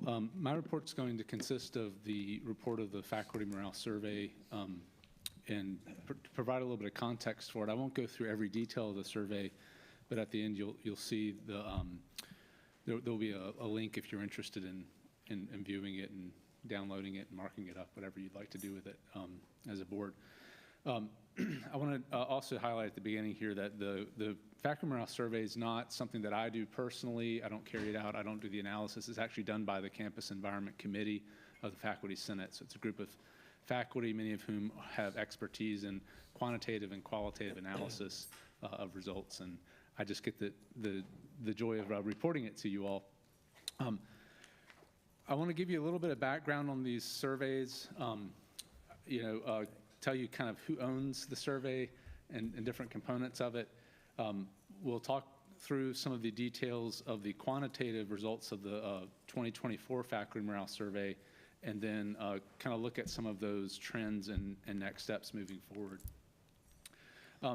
When we look at our jobs as faculty, especially for those on the board who maybe haven't been on it long or aren't a member or haven't been a member of faculty, really our jobs revolve around these three areas of teaching, research, and service. When we talk about job satisfaction, if you can't do these three things well, you won't be successful as a faculty member at an academic institution. And so we take this very seriously, and we also rely on institutional support for these activities. So you all had a great opportunity to hear from Dr. Kim Lane doing undergrad research with Joshua Zoropinski. I believe I pronounced his name correctly. And you'll notice that that relied on some institutional support to make it happen. And so that's a part of our research. It's a part of what we do. And so this survey, in part, looks at institutional support for those activities. The other thing in our job that a lot of people don't think about is university governance and what role faculty play in decisions that are made at the institutional level. We as faculty don't have obviously the only say in what things in what happens at the institutional level, and I think it's really important to note that we realize as us as one member or one stakeholder of that conversation, but our job satisfaction is tied to that. If university governance is in disarray, faculty are going to be unhappy and unsatisfied in their jobs. Ultimately, these two things play into those ideas or those metrics of faculty recruitment and retention. So it's actually quite hard to hold faculty if they're largely unsatisfied for long periods of time. It's also hard to recruit new faculty into a situation if you have faculty who are unhappy and unfulfilled in their job satisfaction. And this also plays into student retention and recruitment, at least to some degree. And so with that kind of background, we do two things. So we as an institution participate in a larger scale faculty job satisfaction survey called the Coach Survey. This we've done since, I believe, 2016, and this is a survey that's carried out by Harvard. It's called the Collaborative on Academic Careers in Higher Education, and this is looking at job satisfaction across very different areas of our, the elements of those job satisfaction things that would be related to academic governance and or institutional support for faculty. So they look at things like tenure, compensation, university engagement, collegiality, and administrative support. And one of the things that's nice about Coach is that it allows us to compare ourselves with other peer institutions. So we do this every 3 years. It is a resource-dependent survey, and we participated in that this year in the 2024-2025 academic year. The second way that we gauge faculty job satisfaction is through the faculty morale survey. So the faculty morale survey is conducted internally on the years that we do not do the Coach survey. And we do that every year. And so that is just simply an annual survey of job satisfaction. We have a whole series of questions on job satisfaction and performance at different levels. So we go from the department level all the way up through the Board of Visitors with our faculty perception of those different elements. The questions are not identical between the two surveys, so it's actually hard for us to use like the Coach data and compare it to our internal faculty morale survey data. But what it does allow us to do is to go year to year, and then the years that we don't do Coach, we can actually go back and compare it to years prior to Coach. And then the Coach survey data are nice because we can look at Coach Survey 1, Coach Survey 2 internally, and then also Coach Survey at, say, Radford University and the Coach Survey at, say, ETSU. So this idea of job satisfaction, we really, as Faculty Senate, we try to make it a pretty holistic approach to gauging job satisfaction, and it's not just based on our own questions, it's based on national metrics for that. So I'm going to give you some kind of some guidelines or some ways to look at the faculty morale survey from 2024 for those who are interested. I'm not going to go into every detail, but I'll basically go over through campus environments description of how we kind of how to read this and how to interpret it. So in 2024, this survey was delivered in the spring of 2024. We typically get the results in, and then the following year, the Campus Environment Committee will go through and do the analysis. So you're looking at data that are actually from the 2024 spring survey. We usually report these out in December of the following year. So Campus Environment kind of does a heavy lift in fall and tries to get them done by December. And as I mentioned to Executive Committee, we were late in getting this done this year. And so every couple weeks that it's late because of our Senate agenda, it adds things to the end of the year. So we're really looking at data that are about 6 months behind schedule on getting reported to you, just to be upfront about that. We had 272 respondents, so that's about 64% of faculty at the time. And we have 6 demographic items, 55 Likert scale items, and 9 open-ended questions. The Likert scale items are going to be used in our quantitative analysis, And those are just rankings based on a 1 through 5 scale, which I'll describe in a second. And then the open-ended items are things where people could just write in their responses to a question. And we look at the position of the faculty, so are they full professor, associate, assistant professor, et cetera, whether they're tenure track, or special purpose, what college they belong to, the site would be the location. Are they based in Roanoke? Are they based in Radford main campus? And the number of years that they've been here. And then these are all the areas that we sort of assess in this faculty morale survey. So again, a lot of categories here, going from the sort of microscopic or the closest to the faculty member all the way up through the institution and the board. And then we kind of look at the environment as a whole of the faculty perception of, how's the institution doing? And there are a couple of, like I said, open-ended questions about that.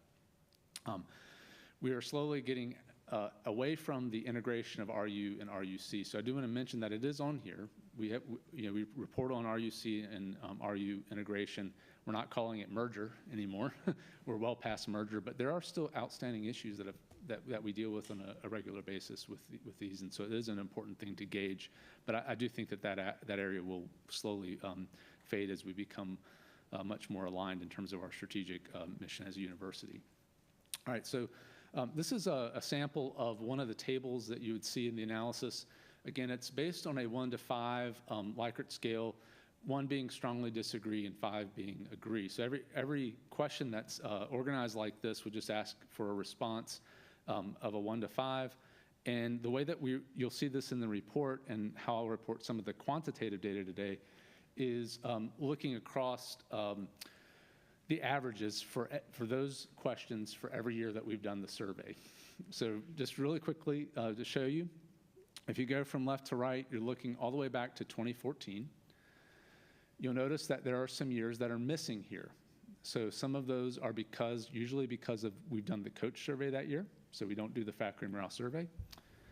And then at the end of that, you'll see the 2024 values average, you'll see the 2024 standard deviation, and you'll see the distribution. So for those who are more data nerds and you want to understand, you want to look at how the distribution played out, that's your mini icon to see that. There is no way to expand those, but if you would like to see a larger graph, I'm happy to do that if you send me a message and request it. So again, the years that are skipped in here are either because the survey wasn't conducted because of coach, or if there was some extenuating circumstance we didn't survey that year.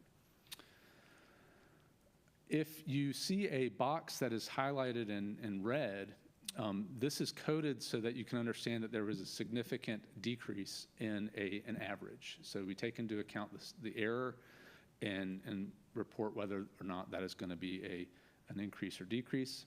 And if it is in green, it is something that has increased from the previous year's value.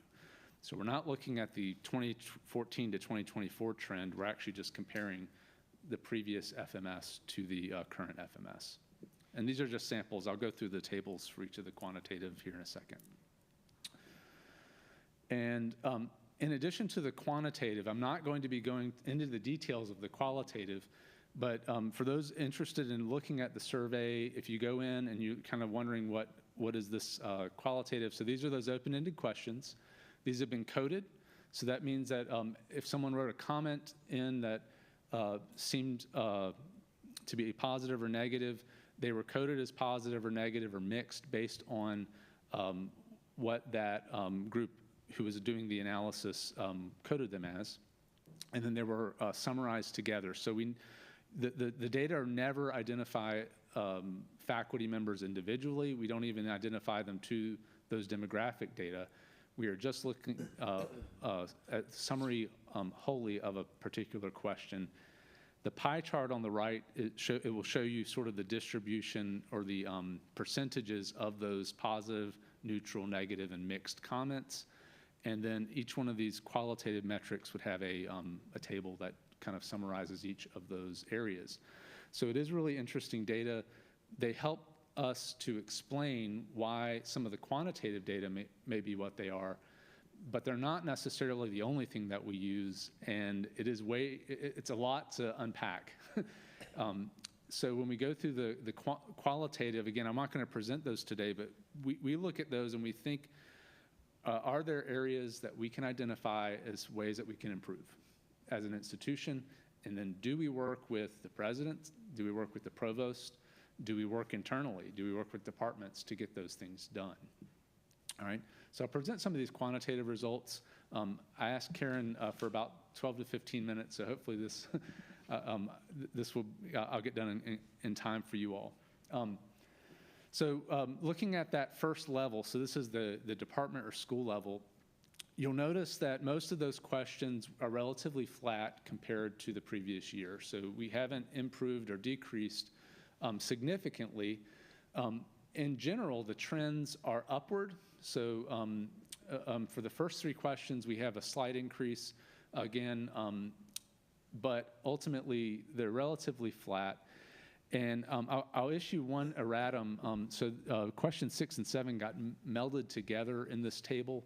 And so to tease apart the last two questions, I would disregard the final row in this. But that question 7 is actually question 6 on the survey, and that was the only one that we saw a significant decrease in the values from the previous year. So overall, at the department and school level, things are relatively flat, with maybe just one area of improvement revolving around the department chair in that last column or category, row or category. When we look at the college level, it's a similar story. So if you look at all the questions at the college level, most of these are going to be non-significant increases or decreases. And if you look very carefully at the scores, there's very few decreases from the previous year. One of the trends that's also sort of interesting and what a lot of faculty look at is like, okay, well, compared to last year, it's one thing, but what about 5 years ago or even 10 years ago? What do those data look like? So if you do go back to 2021, and you'll notice that there are some decreases from previous years based on those as you go back in time. And so you can kind of analyze these based on trends that were happening around you. So if you think about the 2021 survey, that was conducted at the end of 2020 and 2021, which was some of our hardest years as faculty to teach in. And this may say, well, maybe we thought that we rallied as a department or as a college to really get through. Perception was higher. When we analyze this, those are what some of the data can tell us, and we actually have to go back and kind of think through this long term as well. When we go to scores about the provost, you'll notice that we did see significant increases from 2023 and 2024 across the board. I think that this speaks to improvement in relationship between faculty and the provost, coming out of a couple of years of either having no provost or having interim provosts, and showing some stability in that. If you compare the provost score from this year to 2+ years ago, you notice that some of those are still a little bit lower, but that doesn't mean that these aren't things that are already being improved or could be improved. And then furthermore, since this was conducted back in the spring of 2024, and we're now over a year later, we've already started to improve on some of the things that we may have seen as outstanding issues. So really good at that level. Questions about the president are relatively flat compared to the previous year, and I think part of that, we talk about flatness in our enrollment as being good. It shows stability, and I think that's true with the president as well. If you look through the previous years, we had a lot of instability, and then the past 2 faculty morale surveys indicate stability, so I think this is a good trend. Questions about the Board of Visitors. Again, this is a relatively flat perception. If you go back to 2021, this was our hardest year. That was our hardest, 2020 and 2021 was the hardest academic year in terms of the strain on the relationship with the Board of Visitors, probably within recent history. And so we've done a lot of work to improve that. I'd love it to be green, but I think the reason it's not green is because the green happened last year, happened in 2023. The work of the Board of Visitors and the Faculty Senate, either through myself or because of the conversations we're having through our provost or the president, has really, I think, ultimately allowed us to be stable in this area. Faculty Senate, again, a lot of non-significant, basically flat compared to previous years. We did see some slight decreases in trends in questions 3 and 5, largely related to how the Faculty Senate perceives or receives faculty opinion. And those are things, again, Faculty Senate owns this, and this is a way that we would need to work with faculty in order to improve it if we see that this trend continues. The campus environment, there are a lot of questions around campus environment. Again, this is not meant to be a comprehensive presentation of the data. It's just to kind of show the board or illustrate the board what is in this, and you all can unpack it. But I will show you that there are no significant positive or negative increases or decreases in campus environment as a whole. So this is in many ways a good trend. Again, if you look back over previous years, it is helpful in some areas to go back and say, okay, what was it like back in 2021 when the overall perception was pretty low in this area? And then if we need to continue to make improvements, we could work with the provost to do that, or with the president to do that. Our overall satisfaction with Radford University, I think this is an important one because if you look at our brand perception study that we did, and I alluded to Board Member Sweet's comments about the brand perception, that faculty and staff have there was an increase in our perception about Radford University in that brand perception study, but I think this faculty morale study kind of also underscores some of that as well, that we're not only perceiving Radford University better than we have in previous years, but we actually are perceiving it internally, our own satisfaction's improving. So I would love to see how these, if these continue to trend upward, the more value and satisfaction we have as faculty in our institution, the more and better that we perceive it out there in the real world. I think that's an important correlation, and it would be really cool if we could actually use the data to maybe show that. A lot of the other areas are relatively flat, but if you'll notice, there are trending, in many areas are trending upward. All right, so again, the qualitative results are embedded in that document, and I'm not going to go over the details of it, but I do want to share with you what we do with the data. So some of those areas you notice are university-wide. Some of those areas are department-wide. So we'll work with stakeholders, we'll work with Faculty Senate, and we'll work with the administration on areas that we can identify as real, fixable issues. We'll come up with solutions to those that can be implemented, and in some cases we'll ask for resources, and in some cases we'll ask for improvements in communication. We identify those areas of improvement largely through the Faculty Senate Executive Council, initially looking at the faculty morale survey and coming up with some draft charges for our committees for the following year, and we'll come up with some areas that we could possibly assess or identify early and maybe start to make changes more immediately, working with the provost or the president at that level if need be. Those recommendations can come from Faculty Senate or from Executive Council, and then they go to the university administration. Sometimes we come to the Board of Visitors, but it would, most of the time, but before it would get to the Board of Visitors, we would have already brought it through the other levels. So in terms of who owns the survey, Faculty Senate runs it. Faculty have a lot of things that we can do internally before we ever go to the provost, and then as we need more resources or more things, we go upwards. We make those changes, and then we reassess. And I like this icon. I use this icon here for continuous improvement. Simply because continuous improvement is not immediate fix to things. You don't flip a switch and then all of a sudden you go from a score of a 3 to a score of a 4. But over time, we would like to see these things trend upward. I mean, that ultimately, we want to make this a better place to work for both faculty and staff. This is one way that we can get the perceptions of faculty and think of areas that can be improved, and then we'll reassess. So the current year, We took the COAT survey. We'll get those data in July, and we'll work in communicating with the campus community and with the Board of Visitors. Again, we'll report those out probably in December of next year. I want to just give some acknowledgments. That Campus Environment Committee that's a heavy lift to produce those types of reports with people who have full teaching loads, who are doing other types of Senate work. So I do want to just thank the Campus Environment Committee. I would be remiss if I did not present this to the board. It would be, I consider it part of my duty to make sure that you all know about this. And I also want to thank the staff in the Office of Institutional Effectiveness and Quality Improvement. Jessica Stoll, who's our assistant provost in that area, associate provost in that area, and members of that group they do all the nuts and bolts of delivering the survey to faculty, collecting the data, making sure that it's protected so that people can't be identified in the data. And they do a heavy lift in terms of the actual work and delivering the survey. So I want to make sure that they're mentioned here.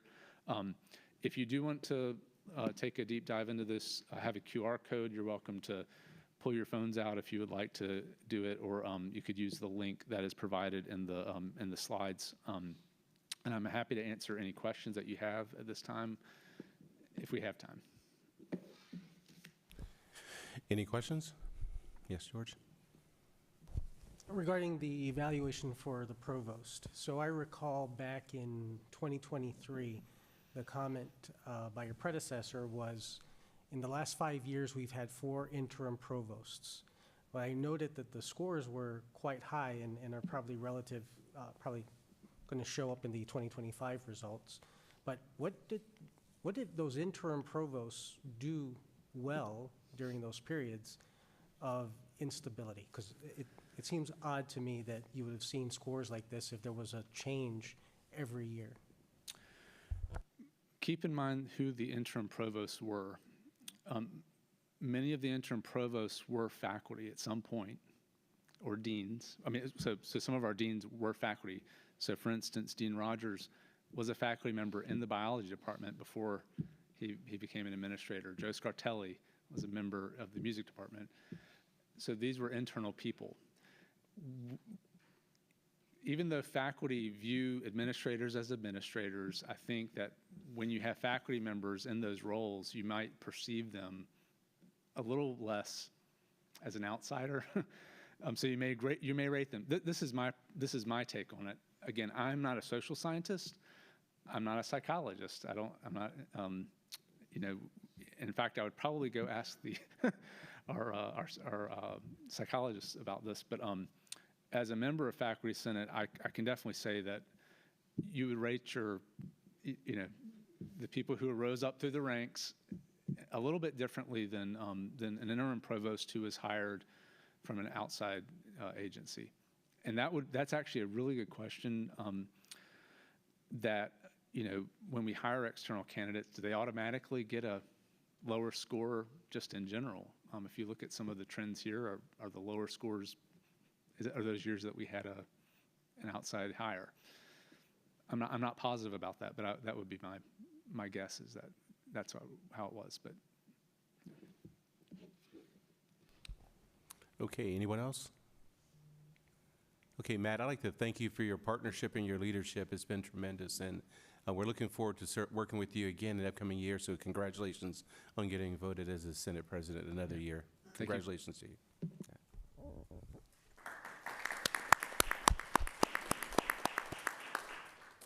Okay, next I'd like to move on to the report to Board of Visitors from the student representative, Mr. Anaje Edmond.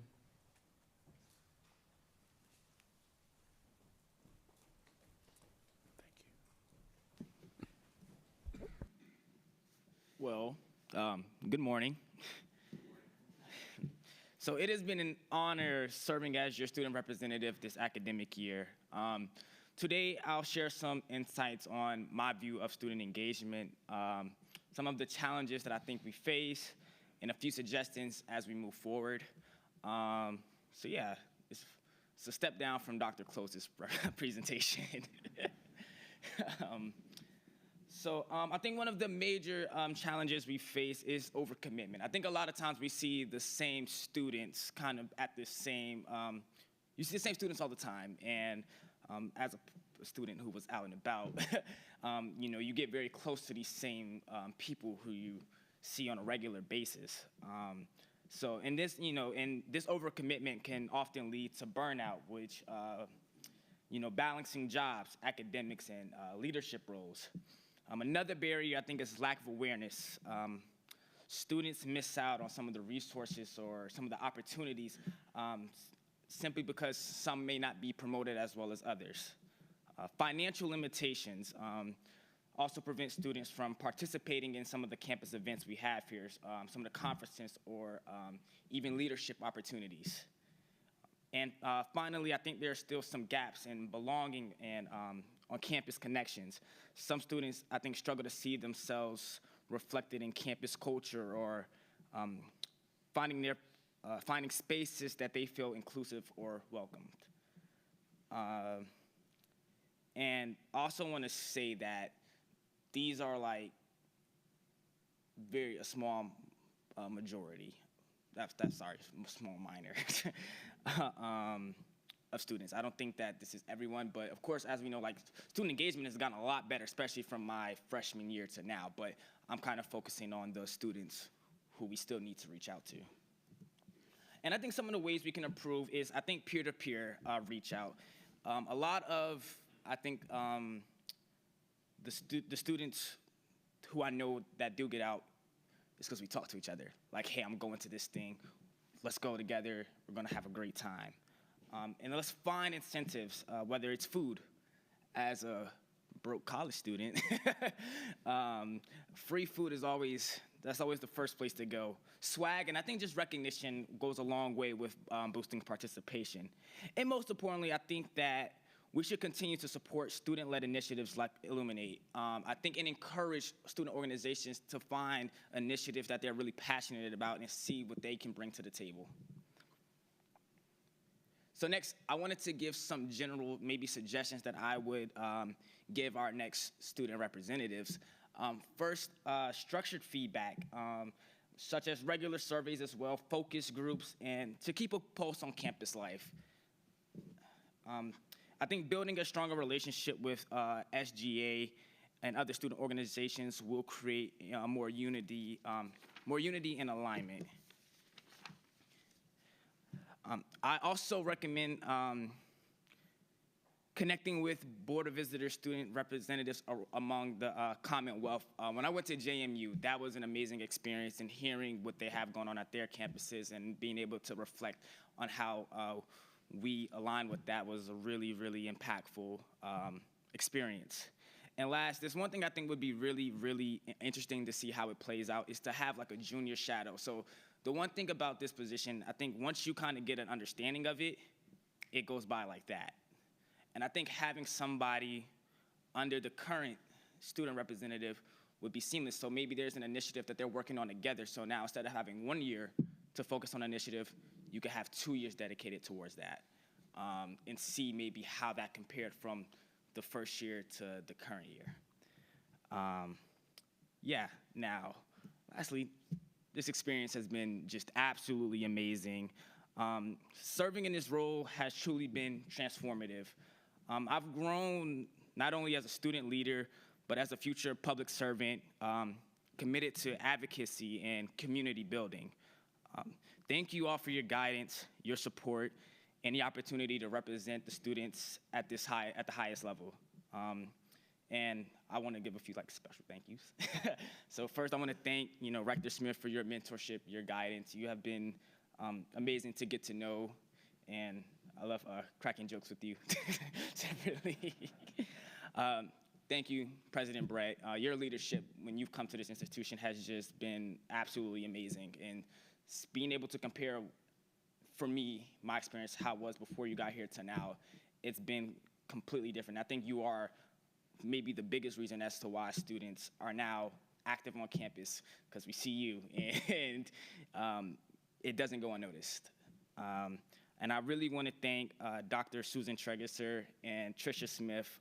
I would not have prevailed through this role without you. Your constant support and care has been tremendous, and the rest of the Students Affairs staff. So thank you all for this opportunity. I'm really appreciative and can't wait to see what's next. If you have any questions, I'm here. Any questions? Well, thank you for your efforts. Greatly appreciated.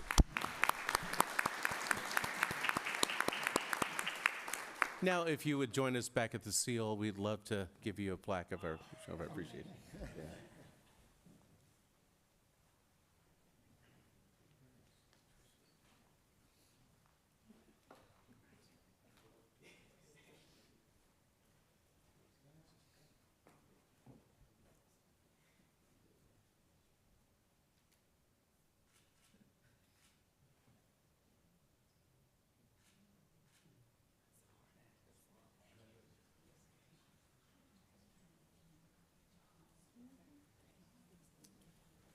All right, folks, we're in the home stretch here. So why don't we take a quick bio break?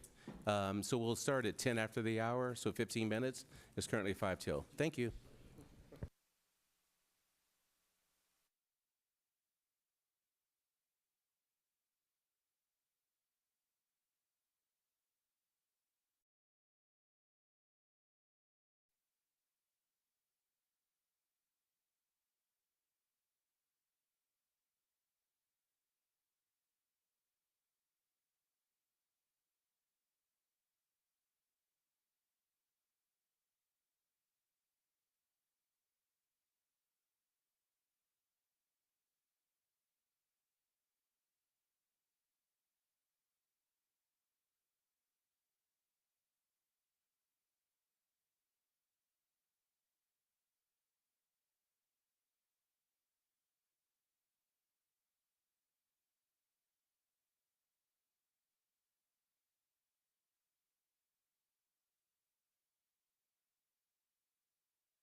All right, we're going to come back from break, so thank everyone for that.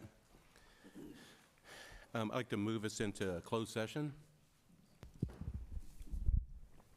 I move that the Board of Visitors of Radford University convene a closed session pursuant to Section 2.2-3711A, Items 1 and 8, under the Virginia Freedom of Information Act, for the discussion of personnel matters more specifically related to the President's employment agreement and performance plan, and for consultation with legal counsel. Do I have a second? All in favor? Aye. Anyone opposed? Thank you. Okay, we're in closed session.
Resolution, whereas the Board of Visitors of Radford University is convened a closed session on this date pursuant to an affirmative recorded vote and in accordance with the provisions of the Virginia Freedom of Information Act, and whereas section of the Code of Virginia requires a certification by this board that such closed meeting was conducted in conformity with Virginia law.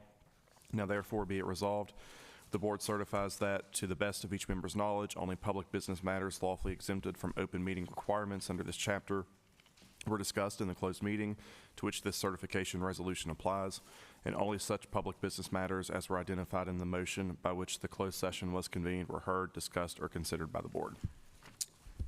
All right. Do I have a second? Second. Okay. Roll call, please. Aye.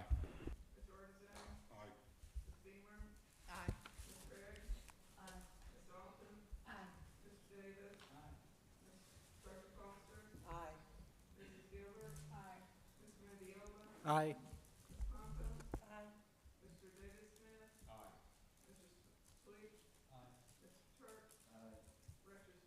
Aye.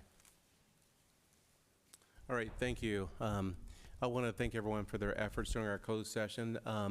Great questions, and I appreciate, like I said, your focus. One of the things I want to do before we move into the action items, I mentioned it during the executive session, and I didn't mention it at the end of our committee sessions, but I do want to thank each one of our committee chairs for elevating the work that's being done at the committee level. The leadership and the hours you're putting in to make this university or put the university in a better place is greatly appreciated, and the working relationship you now have with the vice presidents as well as the rest of the faculty is greatly appreciated. So thank you for spending the extra time to make it meaningful and make it work. It's definitely showing up with regards to our results, and it's also showing up with our ability to have solid meetings. So thank you for that effort. The action items I have here, all with the exception of one, is actually listed in the material that you have in front of you here. So when we go through, what I'm going to ask is that I get a motion and that we approve each one of the items that we have previously discussed. It doesn't mean that we can't open it up for additional conversation, so if we have so. All the items that I'm going to discuss here are actually covered in the material with the exception of one. And with that one, I will actually read out the resolution, and then we can vote accordingly on that one. So the first one that I have here is I'd like to ask for a motion be made to approve the president's evaluation and compensation increase. So moved. Do I have a second? Second. All in favor? Aye. Anyone opposed? Thank you. Okay. Approval to adopt the bylaw changes, which can be found on page 52. Can I get a motion, please? Yeah, a second? Second. All in favor? Aye. The next one here is the approval to suspend bylaws. And what this one refers to, for those that are online, is that we are suspending our portion of our bylaws so that we can vote for rector and vice rector at a later date, either by the end of June or definitely by the time we have our retreat, which is in July. So can I have a motion? A second, please? Second. Thank you, sir. All in favor? Aye. The next one I have here is approval of the restructuring of the athletic program. Can I get a motion, please? Can I get a second? Second. All in favor? Aye. Okay, anyone opposed? Wow, wow, wow, wow. Man, wow. Yes, sir, okay, thank you. Note to self, get David a new pair of glasses. I'm not as handsome as Bob Archer is, but yeah, it gives me something to work on before I leave this earth. Yeah, okay, all right. Approval of procedures for tuition notice and public consent. This moves us from 3 folks being present to actually being able to represent it virtually. So we're going to transition to that. Can I have a motion, please? Have a second, please? All in favor? Aye. Aye. Great. Thank you for that. Now, the one that I did want to read that's not listed there, obviously will be available, was there a resolution as it regards to the president's employment agreement. Now, therefore, And be it resolved, pursuant to discussion in the closed session, the Board of Visitors hereby approves early extension to the President's employment agreement and authorize the Rector to execute the agreement. Can I get a motion to move forward? A second? All in favor? Aye. Anyone opposed? Look at that. Nobody's opposed to that. There you go. All right. Good deal. Get your pen ready. All right. So thank you all for that. Thank you all for that. It's a pleasure. It's a pleasure working with you. Yeah, truly is. Okay, next I'd like to move forward into some resolutions. And this one is as it pertains to people who are at the end of their board duties. So David, if you don't mind going first on this one here. This resolution is recognizing Lisa Pompa. Whereas Miss Lisa W. Pompa is a loyal and dedicated alumna of Radford University and a member of the class of 1986, having earned a Bachelor of Science in Biology. And whereas Ms. Pompa, with nearly 4 decades of extensive experience in pharmaceutical and commercial biotech industries, is Senior Director at U.S. Gene Therapy Treatment Center, Ocular with Spark Therapeutics, a leader in gene therapy for rare genetic illness. And whereas Ms. Pompa has demonstrated her support for her alma mater through active participation and engagement as a member of the Radford University Alumni Association Board from 2017 to 2022, an Alumni Admissions Ambassador, an active member with the Tidewater Alumni Chapter, and as a sponsor for the Radford Tidewater Chapter Golf Tournament. And whereas Ms. Pompa shares her passion for Radford University with family members, husband Russell from the class of 1984, daughter Danielle from the class of 2018, and her son-in-law Zach, also from the class of 2018. And whereas the Pompas established an endowed scholarship, the Pompa 757 Excellence Scholarship, which supports high-achieving students from the Tidewater area and have supported a variety of initiatives within academic programs, student affairs, athletics, and several other scholarships, including the Alumni Association Board of Directors Endowed Scholarship. And whereas Ms. Pompa has served the Commonwealth of Virginia with distinction as a member of the Radford University Board of Visitors from July 2021 to June 2025, serving in leadership roles as chair of the External Engagement Committee and member of the Executive Committee for 2 years, and vice chair of the Academic Excellence and Student Success Committee for 1 year. And whereas, while we thank Ms. Pompa for her service on the Board of Visitors, we are forever thankful for her commitment to Radford University and steadfast desire to make the Radford experience meaningful for every student. Now, therefore, be it resolved that on this 6th day of the month of June in the year 2025, the Radford University Board of Visitors does hereby consider and pass this resolution of commendation and appreciation for service and contribution to the Radford University Board of Visitors, the Radford University students, faculty and staff, and the many contributions to national and regional communities, and furthermore, that this resolution be preserved in perpetuity in permanent business records of the Radford University Board of Visitors, and a copy be presented to Ms. Lisa W. Pompa.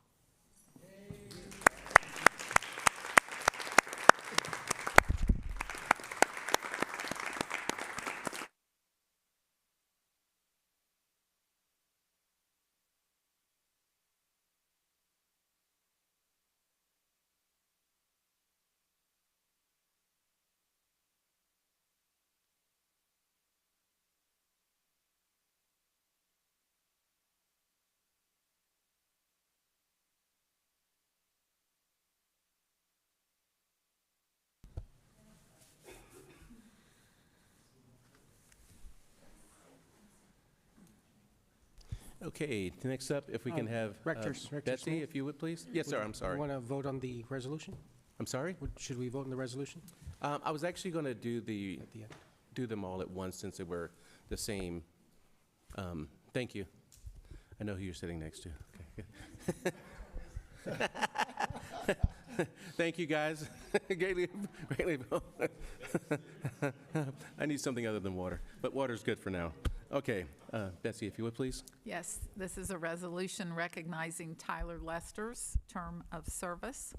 Whereas Mr. Tyler Lester is a loyal and dedicated alumnus of Radford University, a member of the class of 2015, having earned a Bachelor of Science in Political Science. And whereas Mr. Lester has been an engaged alumnus and shared his enthusiasm for Radford University in Southwest Virginia and across the state, having been an alumni admissions ambassador and involved in the Virginia Highlands Radford alumni chapter. Whereas Mr. Lester, while being a budding meteorologist at an early age, also became interested in politics while a student. And whereas Mr. Lester began his political career as a field representative to United States Representative Morgan Griffith, later as legislative aide to then Delegate Todd Pillion, and currently serves as legislative director to Virginia Senator Todd Pillion, who represents District 6 in Southwest Virginia. And whereas, as a Radford University student, Mr. Lester participated in Advocacy Day, and then less than 10 years later was sharing his experiences with students on what to expect at the General Assembly building during trainings and hosting students with Senator Pillion on their visits to Richmond. And whereas Mr. Lester served the Commonwealth of Virginia with distinction as a member of the Radford University Board of Visitors from 2022 to 2025, when appointed to fill an unexpired term. And whereas Mr. Lester served as Vice Rector from 2024 to 2025, Chair of the Business Affairs and Audit Committee in 2023-24, and the Executive Committee from 2023 to 2025, Mr. Lester also served as the Vice Chair of the External Engagement Committee from 2022 to 2023. And whereas, while thought of as mature beyond his years, Mr. Lester is also known as setting the fashion statement for board members with all things tartan and today a blue bow tie. Now, therefore, it be resolved that on the 6th day of the month of June in the year 2025, the Radford University Board of Visitors does hereby consider and pass this resolution of commendation and appreciation for service and contribution to the Radford University Board of Visitors, the Radford University students, faculty, and staff, and the many contributions to national and regional communities. And furthermore, that this resolution be preserved in perpetuity in permanent business records of the Radford University Board of Visitors, and a copy be presented to Tyler W. Lester. Yay.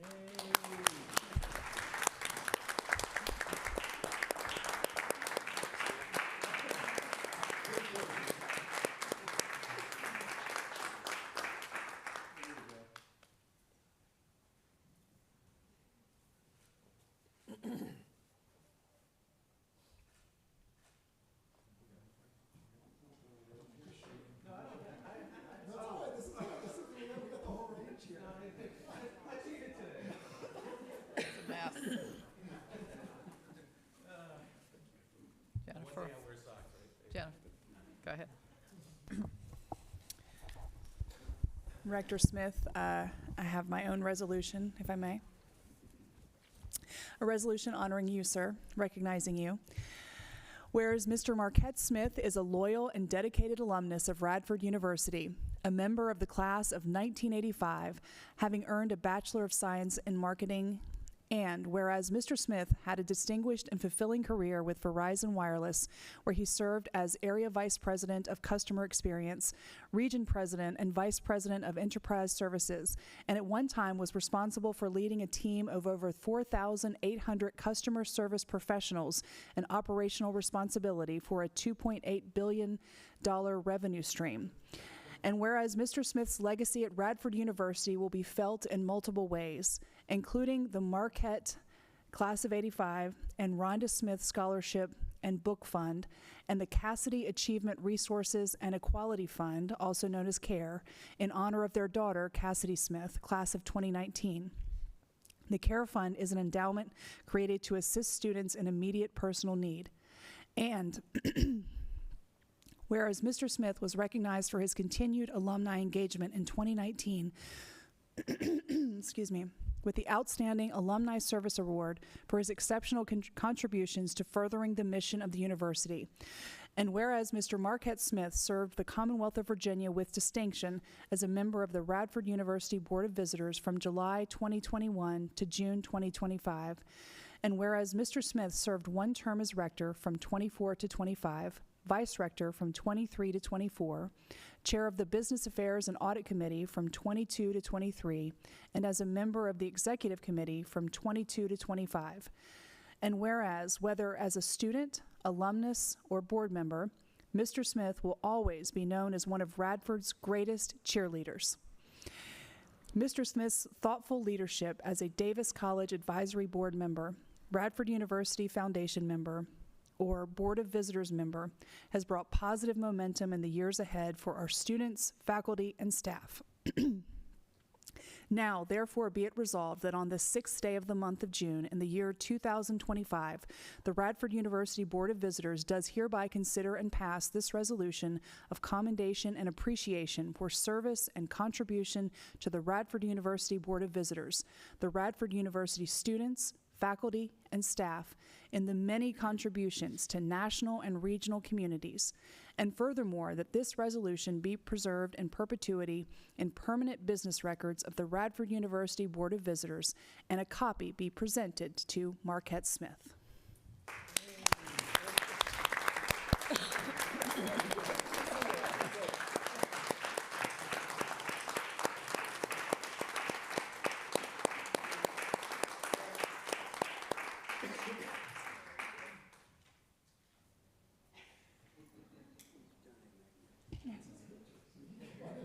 That's all right.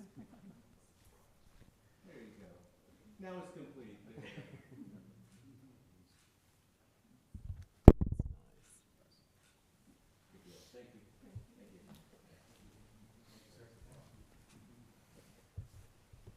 All right. Now, if we can have a motion to approve these resolutions. Can I have a motion, please? So moved. Oh, there's a second. All in favor? Aye. Anyone opposed? All right, so moved. Thank you all very much. Great times. All right, so now we're moving to other business. Are there any other business items we need to address today before we close out? All right, so for announcements, I want to bring up that we're going to have our next meetings is the retreat taking place July 20th through the 22nd. The president and I are working currently on the agenda, and we had another item we're going to add in based on our conversation during closed session. So the moment we get down the path on that, we'll make sure everyone is updated and informed on that one. The meeting after that is September 11th and 12th, and then closing out the year in December 4th through the 5th. All right, any other items? It's been a true pleasure and honor working with each of you. You're all outstanding in each of your own disciplines, and I will say we got a lot accomplished this year, and the operative word is we, so thank you for that. All right. Thank you. All right, we're adjourned. Hey.